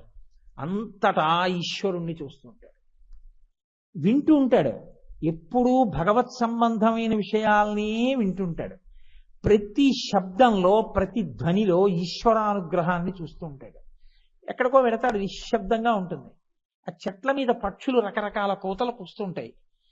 ఇన్ని రకాల పక్షులు, ఇన్ని రకాల ధ్వనులు, ఇవన్నీ ఈశ్వరుడు ఎలా సృజించాడో అసలు. ఒక్క పంచదార పాకం దగ్గర పెట్టుకుని రకరకాల స్వీట్లు తయారు చేసినట్టు ఈ పంచభూతాలని దగ్గర పెట్టుకుని ఇన్ని ఉపాధుల్ని ఎలా సృష్టించాడు రా అని ఎప్పుడూ ఈశ్వరుణ్ణి చూస్తుంటాడు. కర్తవంక చూస్తుంటాడు. కంటి ముందున్న వివిధములకు ఎవడు తయారు చేశాడో వాణ్ణి శ్లాఘిస్తూ ఉంటాడు. ఇది అలవాటవుతుంది. అలవాటైతే చెవి, ఆ నోరు ఈశ్వరుణ్ణి స్తోత్రం చేస్తుంటుంది. ఎప్పుడు ఈశ్వర సంబంధమైనవి వినాలని ఇష్టపడతాడు. ఈశ్వర సంబంధము కాని మాటల పట్ల ఆగ్రహం చెందుతుంటాడు. ఈశ్వర సంబంధమునందు లుప్తమై అసహ్యంగా భక్తి పాడయ్యే రీతిగా ఏదైనా జరిగితే తాను అంగీకరించలేడు. అది కోపానికి కారణం అవుతుంటుంది. ఎందుకంటే ఆయన అనుష్ఠానం దెబ్బతింటోంది, ఆయన ఉపాసన పోతోంది. అది కోపానికి కారణం. అలా కనబడలేదు ఆయనకి, కోపం వస్తుంది. కాబట్టి ఇప్పుడు పూర్వం ఏది పడితే తినేవాడు, ఇప్పుడు ఏది పడితే తినడు, ఎలా పడితే అలా తినడు. ఎలా తినాలని వేదం చెప్పిందో అలా తినడాన్ని అంగీకరిస్తాడు. ఏవి తినాలని చెప్పిందో అవి తినడాన్ని అంగీకరిస్తాడు. ఏది తిన్నా ఈశ్వర ప్రసాదంగా తినడానికి అంగీకరిస్తాడు. కాబట్టి తనంత తాను తినడానికి ఇష్టపడ్డాడు. పాయసం తాగాలనుంది, తను తాగడానికి ఇష్టపడ్డాడు. పాయసం చేయి పార్వతీ పరమేశ్వరులకి నివేదన చేసి స్వామి తీసుకుని మిగిలినటువంటి ఉచ్ఛిష్టాన్ని మనం రేపు తాగుదాం అంటాడు. అని ఇప్పుడు పరమేశ్వరుడు తాగి అక్కడ పెట్టి, నాన్న నువ్వు తాగు అన్న ఉచ్ఛిష్టాన్ని తాగుతున్నానని తాగుతాడు. ఇంతకు ముందు పాయసం తాగాడు, ఇప్పుడు తాగాడు. ఏమిటి తేడా? ఇప్పుడంతా ఈశ్వరోచ్ఛిష్టం. ఈశ్వరుడు తిననివి తాను పెట్టడగా ఈశ్వరుడికి. కాబట్టి సాత్వికాహారం మాత్రమే స్వీకరిస్తాడు. ఇలా తింటే ఈశ్వరుడు ఒప్పుకోడు, అలాగా తినడం అంటాడు. కాబట్టి తను తినడం అలాగా. ఇప్పుడు జీవన శైలిలో మార్పు వస్తోంది. అప్పుడు తిన్నాడు, ఇప్పుడు తిన్నాడు, మార్పు వచ్చింది. అప్పుడు మాట్లాడాడు, ఇప్పుడు మాట్లాడాడు, మార్పు వచ్చింది. అప్పుడు విన్నాడు, ఇప్పుడు విన్నాడు, మార్పు వచ్చింది. ఇది లోపల వస్తుంది. ఈ 5 ఇంద్రియములు తేనెగా పనికొచ్చి విషయ సుఖముల మీద వెంపర్లాటుంటే మన్మథ బాణములకు పడిపోతున్నాడని గుర్తు. మళ్ళీ పుడతాడు, మళ్ళీ తెస్తాడు, మళ్ళీ పుడతాడు, మళ్ళీ తెస్తాడు, కిందకు పోతాడు. అమ్మవారి బాణములకు వశమయ్యాడని గుర్తేట, అమ్మవారి పాశం పడి దగ్గరికి లాగింది. ఈ 5 ఇంద్రియములను ఈశ్వరుడు యందు నిక్షేపించి అనుభవిస్తుంటాడు. ప్రతి దానికి ఒకటే మాట ముందు చేరుస్తాడు. ఏమిట్రా అంటే అమ్మవారి అనుగ్రహం. అన్నిటికీ పరీక్ష ఒక్కటే. ఏమిటి? ఇది ఈశ్వరుడు అంగీకరిస్తాడా? తప్పు అలా చేయకూడదు, తాను అంగీకరించడు. అక్కడ ఇంకా ఏమీ కుదరవు. ఇంకా రాగద్వేషాలు, ప్రీతి, ఇంకో కారణాలని తీసుకొచ్చి పెట్టగలిగినటువంటి స్థితి పోతుంది. అలా ఉండకూడదు అంతే. ఆ స్థితిని పొందగలిగితే ఈశ్వరుని యందు కుదురుకుంటున్నావని గుర్తు. ఇది అమ్మవారి ఇస్తుంది. ఇస్తే క్రమక్రమంగా ఏమవుతుందో తెలుసా అండి? ఎప్పుడు శబ్ద, స్పర్శ, రస, రూప, గంధ ఈ 5 తన్మాత్రలు ఈశ్వరాభిముఖమవుతాయి. మీరు ఒకటే గుర్తుపెట్టుకోండి, నేను మళ్ళీ మళ్ళీ చెప్తున్నాను మీకు. మీరు ఈశ్వరుడు చెప్పింది చేస్తే మీరు ఈశ్వరుడి ప్రీతికి కారణమవుతారు. నేను మీతో మనవి చేశానుగా, నా దగ్గర ఉండే వాళ్ళలో నాకు అత్యంత ప్రీతిపాత్రుడు ఎవరో తెలుసా అండి? అత్యంత ప్రీతిపాత్రుడు రామకృష్ణారావు గారు ఉన్నాడు. ఆయన నా గుండెల్లో ఉంటాడు. బాహ్యంలో ఒక నిమిషం సేపు ఆయన నా పక్కన ఎప్పుడూ కనపడ్డాడు. ఎవరికైనా తెలుస్తుందా నాకు అంత ఇష్టం అతనంటేని? నేను అతని కోసం ఈశ్వరుడికి అన్ని నమస్కారాలు చేస్తానని ఎవరికైనా తెలుసా? ఒక్కటే కారణం. నాకు ఎందుకు ఆయనంటే అంత ఇష్టం అంటే, అతను 24 గంటల్లో 23 గంటల 55 నిమిషములు నేను అలా బతకలేకపోతున్నానేమో కానీ నేను ఎలా చెప్తున్నానో అతను అలా బతుకుతాడు. అతను ఆఫీస్కి వెళ్ళి ఇంటికి వస్తే స్నానం చేసి రామాయణ పారాయణ చేసుకుంటాడు. అతను ఓ 2 రోజులు సెలవు వస్తే దీక్ష తీసుకుని భాగవతం చదువుకుంటాడు. అతను మనవరాలికి పేరు పెట్టుకోవాలంటే గురువుగారు ఆమోదం తీసుకుంటాడు. ఏ పని చెయ్యాలన్నా గురువుగారు ఆమోదించారా చూసుకుంటూ ఉంటాడు. అతనికి ఎప్పుడు ప్రతి కదలికలో ఇలా నేను చేస్తే గురువుగారి మాట నేను చేసిన వాడినేనా చూసుకుంటూ ఉంటాడు. ఎక్కడో ఉంటాడు సభలో, ఇవాళ కూడా ఉంటాడు. కానీ నేను వస్తున్నప్పుడు నా దగ్గరికి రాడు, నేను వెడుతున్నప్పుడు నాకు కనపడ్డా. నా ఇంటికి రాడు, నాతో మాట్లాడు. నేను ఆయన ఇంటికి వెడతాను. నేను ఆయన ఇంటికి వెడితే అగ్గగ్గలాడుతూ కూర్చుంటాడు. కూర్చోవయా అంటే కూర్చుంటాడు. ఇద్దరం కలిసి చదువుకున్నాం. నేను ఈశ్వరుడి గురించి చెప్పిన దాంట్లో ఎంత అనుష్ఠిస్తున్నానో ఈశ్వరుడికి తెలుసు, నాకు తెలుసు. కానీ నేను చెప్పే దాంట్లో తూచా తప్పకుండా బతుకుతున్నవాడు రామకృష్ణారావు. అతనంటే నాకు అందుకే అంత ప్రీతి. ఒక లౌకికమైన వ్యక్తిని ఇవాళ ఈ రహస్యం మీకు చెప్పేశాను, నాకే అంత ప్రీతి ఉంటే ఈశ్వరుడు చెప్పినట్టు బతుకుతున్న వాడి మీద ఈశ్వరుడికి ఎంత ప్రీతి ఉంటుందండి? అలా బతికేటట్టు చేసేస్తుంది అమ్మవారు. ఈ 5 తిప్పేస్తుంది. సెన్షువల్ ప్లెజర్స్ అంటారు. ఈ ఇంద్రియాల వల్లే పాడైపోతాడు అంతే. 5 ఇంద్రియాల వల్ల. ఈ 5 ఇంద్రియాలతో పాడవకుండా ఈ 5 ఇంద్రియాలని ఈశ్వరాభిముఖం చేస్తుంది. నాలుక మీదకి ఈశ్వరార్పణ చెయ్యంది పెట్టడం, చెవిలోకి ఈశ్వర సంబంధము కానిది వెళ్ళడానికి వీల్లేదు, ముక్కుతో ఈశ్వర సంబంధము లేనిది వాసన చూడడం, ఏ వాసన వచ్చినా ఈశ్వర సంబంధంగా చూస్తాడు. సుగంధిం పుష్టివర్ధనం అంటాడు. ఎక్కడ ఏమి రానివ్వండి అదంతా మా ఈశ్వరుడి దివ్య విభూతి అంటాడు. మా తేజోంశ సంభవం అంటాడు గీతాచార్యుడు. అన్నిటి యందు ఈశ్వరుణ్ణి చూస్తుంటాడు. 5 ఇంద్రియములు మారి మారి మారి మారి ఏ సుఖమును అనుభవించినా ఈశ్వరానుగ్రహంగానే అనుభవిస్తాయి.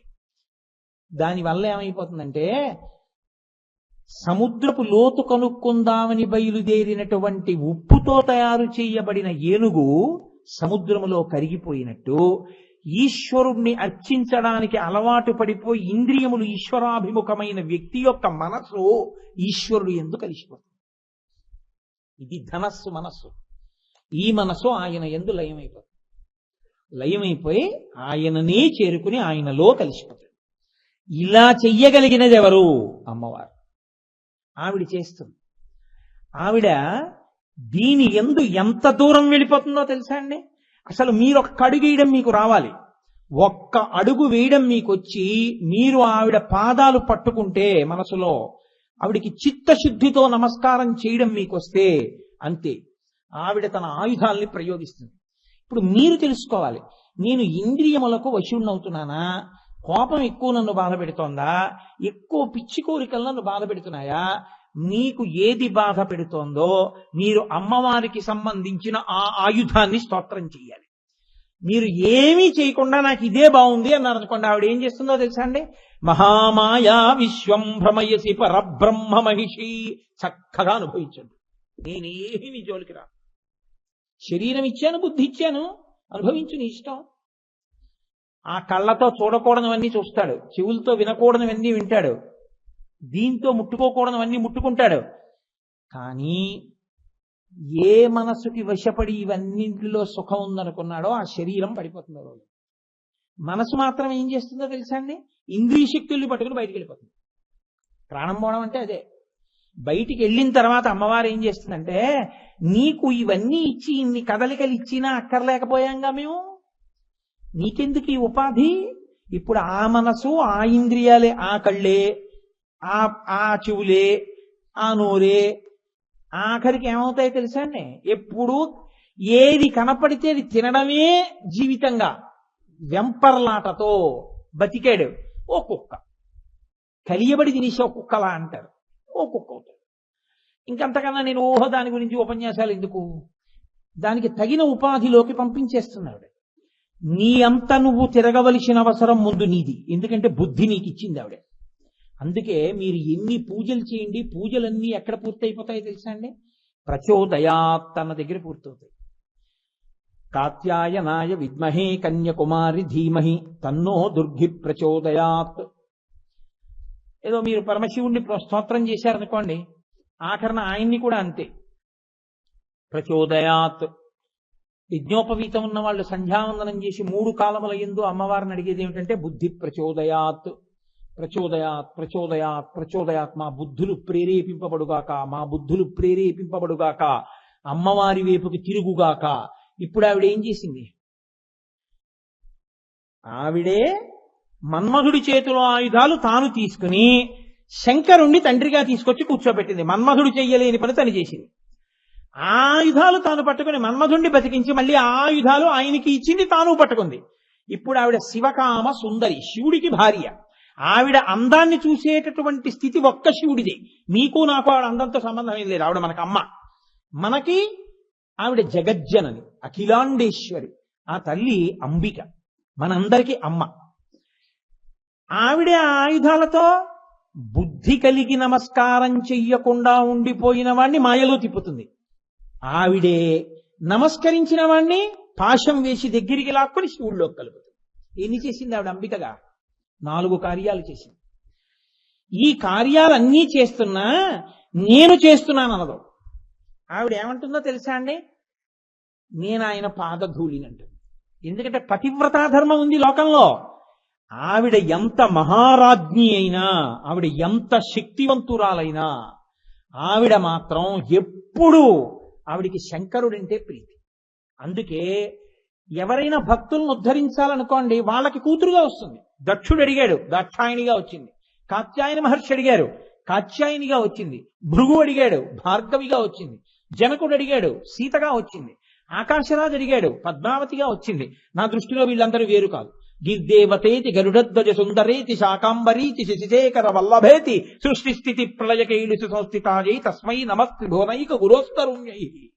వాళ్ళందరూ ఒక్కటే, ఒకే తత్వం, ఒకే శక్తి స్వరూపం. కాబట్టి ఇప్పుడు అటువంటి తల్లి ఉద్ధరించడానికి కోరుకున్న వాళ్ళకి కూతురుగా కూడా వస్తుంది. కానీ ఎవరికి కూతురుగా వచ్చినా ఆవిడ భర్త మాత్రం పరమేశ్వరుడు. ఆవిడ హిమవంతుడికి కూతురై హైమవతి కానివ్వండి, శంకరుడు భర్త. దక్షుడికి కూతురై దాక్షాయణి కానివ్వండి, ఆవిడికి శంకరుడే భర్త. కాత్యాయని మహర్షికి కూతురై కాత్యాయని కానివ్వండి, ఆవిడికి ఏకాంబరేశ్వరుడే భర్త. ఆవిడికి ఎప్పుడు భర్తృస్థానం మాత్రం శంకరుడే. ఆ స్థానమును మాత్రం ఎవ్వరు అడిగేది కాదు, అది కోరేది కాదు. మిగిలిన వాళ్ళందరూ కొడుకులే. ఆవిడ ప్రీతంతా భర్తగా ఆయన మీది. ఇది ఆవిడ పాతివ్రత్యం. అందుకని అంబిక మనకి అమ్మ మాత్రమే తప్ప ఇంకొకటి అసలు ఆ ఆలోచన రావడానికి వీల్లేదు.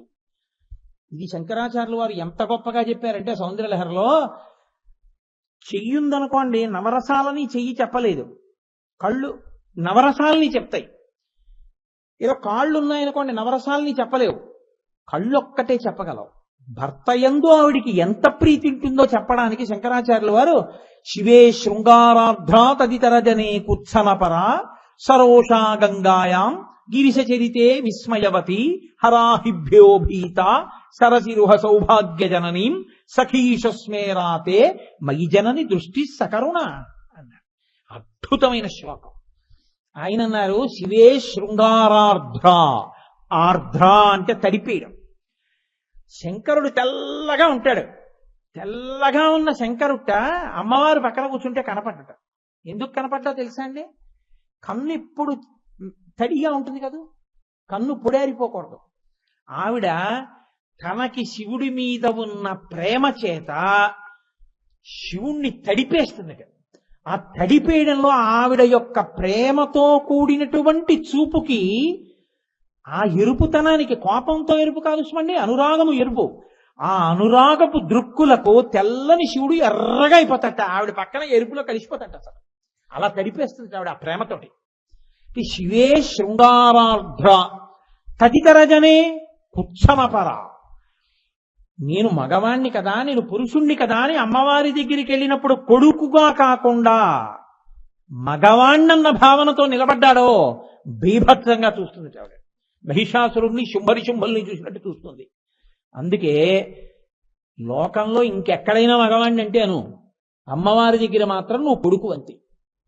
అమ్మ అంబికానాథ అని అందుకన్నారు. కాబట్టి తదితరజనే కుచ్చనపర సరోషా గంగాయాం. లోకంలో ఆడదానికి ఉండవలసిన గొప్ప లక్షణాల్లో ఒకటి ఏమిటంటే ఓర్పు. ఓర్పు తప్పిపోకూడదు. అందుకే కదా సన్నికళ్ళు తొక్కిస్తారు.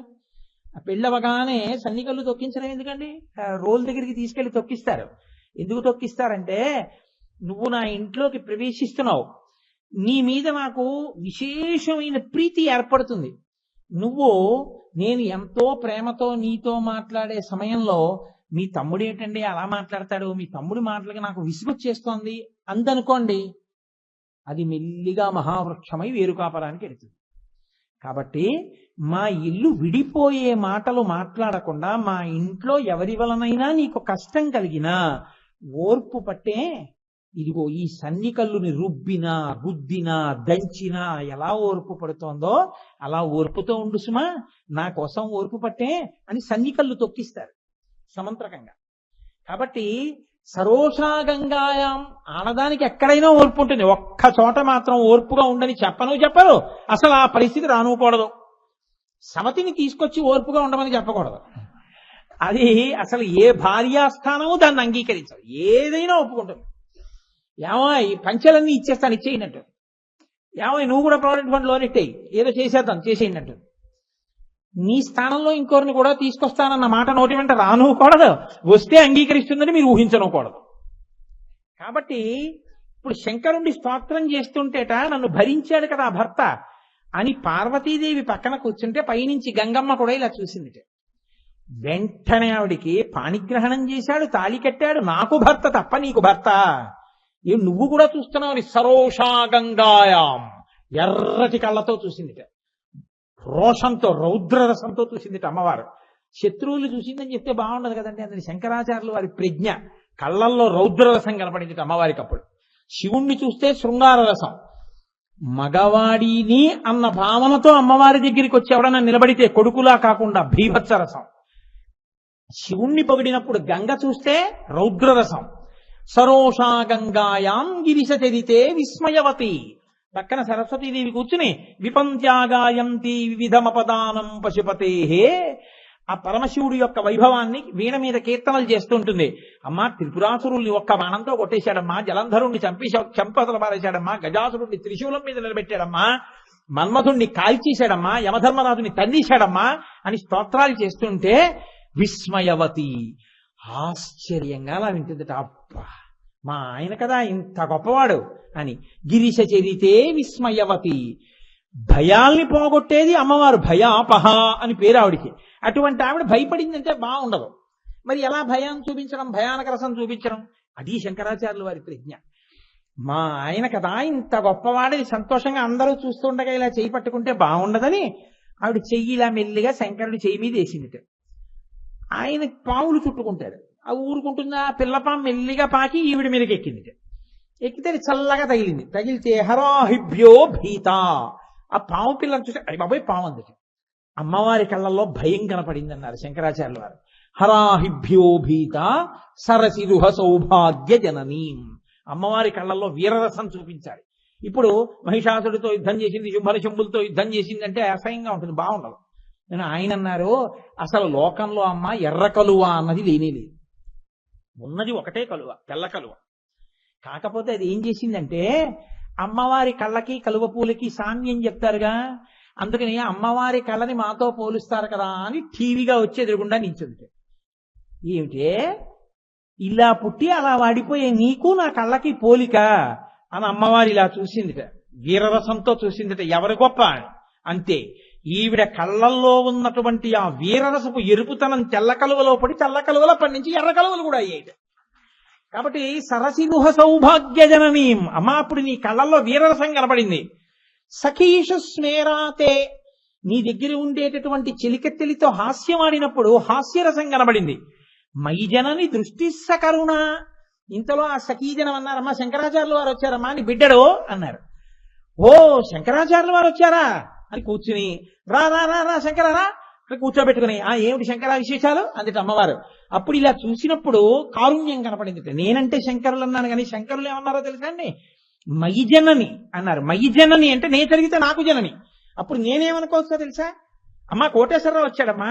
ఓ కోటేశ్వరరావు వచ్చాడా, రమ్మను రమ్మను రమ్మను అని అమ్మవారు కూర్చుని రమ్మను అంటే నేను ఎలాగైనా కూర్చోబోయ్. ఏమిట్రా కోటేశ్వరరావు ఏడు విశేషాలు, ఏమిటి శివాష్టోత్తరం చెప్తున్నాడు మా ఆయన మీద, చాలా సంతోషం అని అమ్మవారు ఇలా చూసేటప్పటికి కరుణ ఎంతో కారుణ్యంతో నన్ను చూసింది నా తల్లి. మరి 8 రసాలు చెప్పారు, 9వ రసం ఇది శాంతరసం. శంకరాచార్యులు వారు అన్నారు, అమ్మవారంటే శక్తి కదలిక, శివుడంటే కదలిక లేకుండా ఉంటాడు శాంతం. అమ్మవారు శాంతం అయిపోతే శివుడు అమ్మవారు కలిసిపోయి ఒకటైపోతే అసలు నీకు ఇంకా అమ్మవారు కనపడదు. అందుకని చెప్పలేదు కానీ అసలు శాంతం లేకపోతే మిగిలిన రసాలు ఎక్కడి నుంచి వస్తాయి? అమ్మ అంటేనే శాంతం, మళ్ళీ చెప్పాలేంటి? అందుకని అమ్మకి శాంతం ఉందని చెప్తే అది అమ్మ అవమానించినట్టు. కాబట్టి నేను చెప్పను, అమ్మ అంటేనే శాంతం అవుతున్నారు. 2 వైపులా పదునే ఆయన కత్తికి. కాబట్టి శివే శృంగారార్ధ్రా తదితర జనే కుత్సనపర సరోషా గంగాయాం గిరిశచరితే విస్మయవతి హరాహిభ్యో భీత సరసిరహ సౌభాగ్య జననీం సఖీషు స్మేరాతే మయి జనని దృష్టి సకరుణ. నవరసాలు అమ్మవారు ఎప్పుడు పరమశివుడంటే అంత ప్రీతితో ఉంటుంది. శంకరాచార్యుల వారు సౌందర్యలహరిలోనే అంటారు, అమ్మా నీ ఒళ్ళంతా లావణ్యమే కానీ నీ మోచిప్పలు మాత్రం గరుకమ్మా అన్నారు. ఎందుకంటే ఆవిడ సభలో కూర్చుంటే అయ్యా శంకరుడు విజయం చేస్తున్నాడంటారు. గబగబా వెళ్ళి ప్రతిరోజు తెల్లవారుజామున సభామంటపంలో రాత్రి మోకాళ్ల మీద నేల మీద వంగి తన నుదుటిన ఉన్నటువంటి కుంకుమ బొట్టు పరమశివుడి యొక్క పాదముల మీద ముద్రపడేటట్టుగా ఆవిడ నమస్కరిస్తుంది. కస్తూరి తిలకంచి తెందు విలసత్వద్భాసి పాలస్థలీం కర్పూర ద్రవమిశ్ర చూర్ణ కపురామోదోల్ల సద్వీటికాం లోలాపంగ తరంగి తైరితి కృపాసారైర్నతానందినీం శ్రీశైల స్థలవాసినీం భగవతీం శ్రీమాతరం భావయే. ఆ తల్లి అంతటి ప్రేమ కలిగింది భర్త యందు, అంతటి మహాపతివ్రత, నిరంతరము శివోపాసన చేస్తుంటుంది. అందుకని ఆవిడ శివకామ సుందరి. భర్త యందు అంత ప్రీతి కలిగిన తల్లిగా మనకి అమ్మ, శివుడికి భార్య, మా నాన్నగారికి భార్య, నాకు అమ్మ, ఆయన మా నాన్నగారు. జగతపితరం వందే పార్వతీ పరమేశ్వరవు. ఎవరో నాకు కాదు, ఈ సమస్త జగత్తుకి వాళ్లే తల్లిదండ్రులు. కాబట్టి వాళ్ళిద్దరి యొక్క గొప్పతనం ఏమిటో తెలుసా అండి?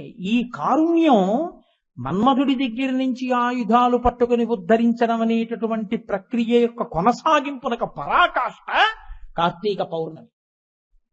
అందుకే కార్తీక పౌర్ణమి నాడు 2 చెయ్యకపోతే వాడు కృతఘ్నుడు అంటున్నాయి శాస్త్రాలు. ఏమిటా 2?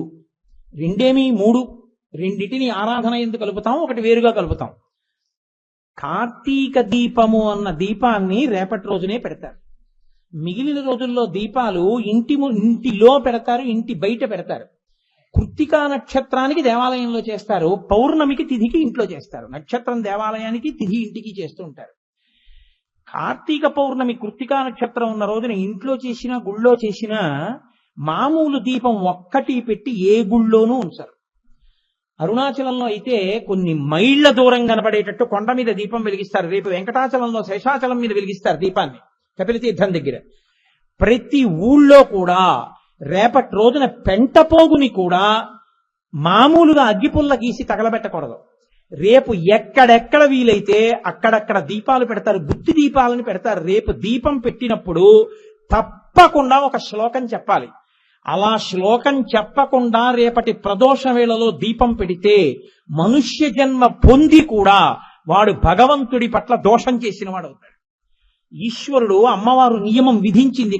కృత్తికలంటే అమ్మవారండి, కృత్తికలంటే మాతృకలు. కార్తీక మాసం అంతా తల్లి అనుగ్రహం.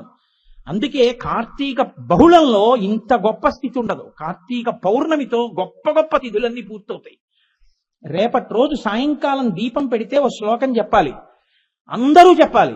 కీటాః పతంగాః మశకాశ్చ వృక్షాః జలే స్థలే ఏ నివసంతి జీవాః దృష్ట్వా ప్రదీపం నచ జన్మభాగినః అని ఈ దీపం కార్తీక దీపం ఇప్పుడు నేను వెలిగించింది అని ఆ దీపపు కాంతి పడుతుంది అలాగా. ఆ దీపంతో దాని మీదకి దామోదరమావాహయామి అని కానీ ఉమాసహిత త్రయంబకమావాహయామి అని కానీ రెండిటిలో ఏదో ఒకటి చెప్పి ఈ దీపంతో చెత్త కూడా వెలిగించాలి. రేపు వెలిగిస్తే ఏమవుతుందో తెలుసా అండి? కీటాహ పతంగాహ మశకాశ్చ జీవాహ జలే స్థలే ఏ నివసంతి జీవాహ. నీటిలో ఉన్న చేపలు కాని, బయట తిరిగేటటువంటి రెక్కలున్న దీపపు పురుగులు కాని, కదలలేని చెట్లు కాని, పుట్టలలో ఉన్న పాములు కాని, పశువులు కాని, ఇన్ని కోట్ల జన్మల నుంచో పాపాలు చేసుకుని మనుష్య జన్మ పొందకుండా ఉండిపోయిన ప్రాణికోటి కాని, మనుష్య జన్మ ఎత్తి పాపాలతో ఉన్న నేను కాని, ఈ పాపములన్నీ కూడా జలే స్థలే ఏ నివసంతి జీవాహ దృష్ట్వా ప్రదీపం నచ జన్మభాగినః. ఈ దీపము యొక్క కాంతి ఎంత దూరం పడుతోందో ఆ దీపపు కాంతి పడినంత మేర ఉన్నటువంటి జీవులన్నీ మోక్షమునకు వెళ్ళిపోవుగాక. ఇచ్చేస్తారు రేపు పొద్దున. రేపు రాత్రి కార్తీక పౌర్ణమి తిథి నాడు ఆ దీపపు వెలుగు పడినంత మేర ఇచ్చేస్తుంది అమ్మవారి యొక్క అనుగ్రహం దీపం రూపంలో. కాబట్టి కార్తీక దీపం అన్న పేరు అందుకు వచ్చింది. కాబట్టి భవంతి త్వాం శ్వపచాహి విప్రాహ, ఆఖరికి శ్వపచులు కూడా విప్రులగుదురుగాక అని రేపటి రోజు ఈ 4 పాదాలతో ఉన్న శ్లోకం చెప్పి దీపం పెట్టాలి. ఆ శ్లోకం చెప్పకుండా దీపం పెట్టకూడదు. అందుకే ఈ దీపం పెట్టించి అందరితో ఆ శ్లోకం చెప్పిస్తారు ఒకసారి. రేపటి రోజున మేము అయ్యప్ప స్వామి దేవాలయ ప్రాంగణంలో ఈ దీపాన్ని వెలిగిస్తాం. రేపు అక్కడ ఉపన్యాసం అయిపోయాక కర్పూర దీపాన్ని, పెద్ద దీపాన్ని వెలిగించి లైట్లన్నీ ఆర్పేసి ఈ శ్లోకం చెప్పి ఆ జ్యోతి వంక చూసి నమస్కారం చేస్తాం అందరం. కాబట్టి కీటాహ పతంగాహ మశకాశ్చ వృక్షాః జలే స్థలే ఏ నివసంతి జీవాః దృష్ట్వా ప్రదీపం నచ జన్మభాగినః భవంతి త్వం శ్వపచాహి విప్రాః. అమ్మవారు అంత అనుగ్రహిస్తుంది. ఆవిడ అనుగ్రహం, అయ్యో తప్పులు చేసుకున్నాడు పడిపోయాడు, మనుష్య జన్మ పొందిన నువ్వు ఒక్కడివే చేసుకోవడం కాదు, కార్తీక పౌర్ణమి నాటి అసుర సంధ్య వేళలో నీవు జీవకోటినంతటినీ తరింప చెయ్యగలవు. నీకు నేను ఈ శక్తినిచ్చాను. నువ్వు ఈ శ్లోకం చెప్పకుండా దీపం పెట్టకూడదు, దీపం పెట్టి ఆరాధన చేయకూడదు. కాబట్టి రేపు ఈ శ్లోకం చెప్పి దీపం పెట్టాలి. 2, రేపటి రోజున జ్వాలాతోరణం చేస్తారు. ఎందుకని అంటే ఈ శరీరాన్ని విడిచిపెట్టిన తర్వాత చేసుకున్న పాపాలకి ఎదురుగుండా వచ్చి భైరవులు దర్శనమిస్తారు. అసలు ఆ భైరవుడి యొక్క ధ్వని గురించి మీరు వింటే ఆశ్చర్యపోతారు, హడిలిపోతారు. ఆయన ధ్వని అలా ఉంటుంది. భైరవుడని పేరు ఎందుకో తెలుసా అండి?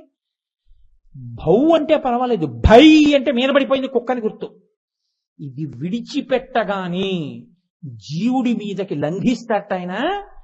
ఇందులో నీకు ఈశ్వరుడు శరీరం ఇస్తే, అమ్మవారు శక్తి ఇస్తే, ఎన్ని తప్పులు చేశావురా, ఎన్ని పాపాలు చేశావురా, చూడు నీ పని పడతానని దూకుతాట. అందుకే భైరవ దండన అని మానసరోవర్లో అక్కడ వేస్తారు. మానసాదేవి గుడి దగ్గర ఓ దెబ్బ కొడతారు వీపు మీద. ఆ భైరవుడు మీద దూకితే, అందుకే ఆయనకి ఇంకో పేరు లేదు. రవ అంటే శబ్దం, భై అంటే మీద పడిపోవడం. భై అని మీద పడిపోతాడు కాబట్టి భైరవ ఆయన పేరు. అలా పడిపోకుండా ఆయన వచ్చి మీద పడిపోయి పరిగెడుతుంటే తోలుతారు లోపలికి, తోరణంలోకి. ఏ తోరణంలోకి? యమధర్మరాజు గారి యొక్క సభలోకి ఒక తోరణం ఉంటుంది. తోరణం అంటే పైకమ్మి. ఆ పైకమ్మి కింద నుంచి దూరితేనే లోపలికి వెళ్ళడం. ఇంటికి తోరణం ఉంటుంది కదండి, శుభాశుభములకు అదే గుర్తు. అందుకే ఇంట్లో శుభం జరుగుతుందంటే తోరణం పైకమ్మికి కడతారు. ఆ పైకమ్మి కింద నుంచే లోపలికి వెళ్ళాలి. యమసదనమునకు పైన అగ్ని జ్వాలలతో ఉంటుంది ఆ తోరణం.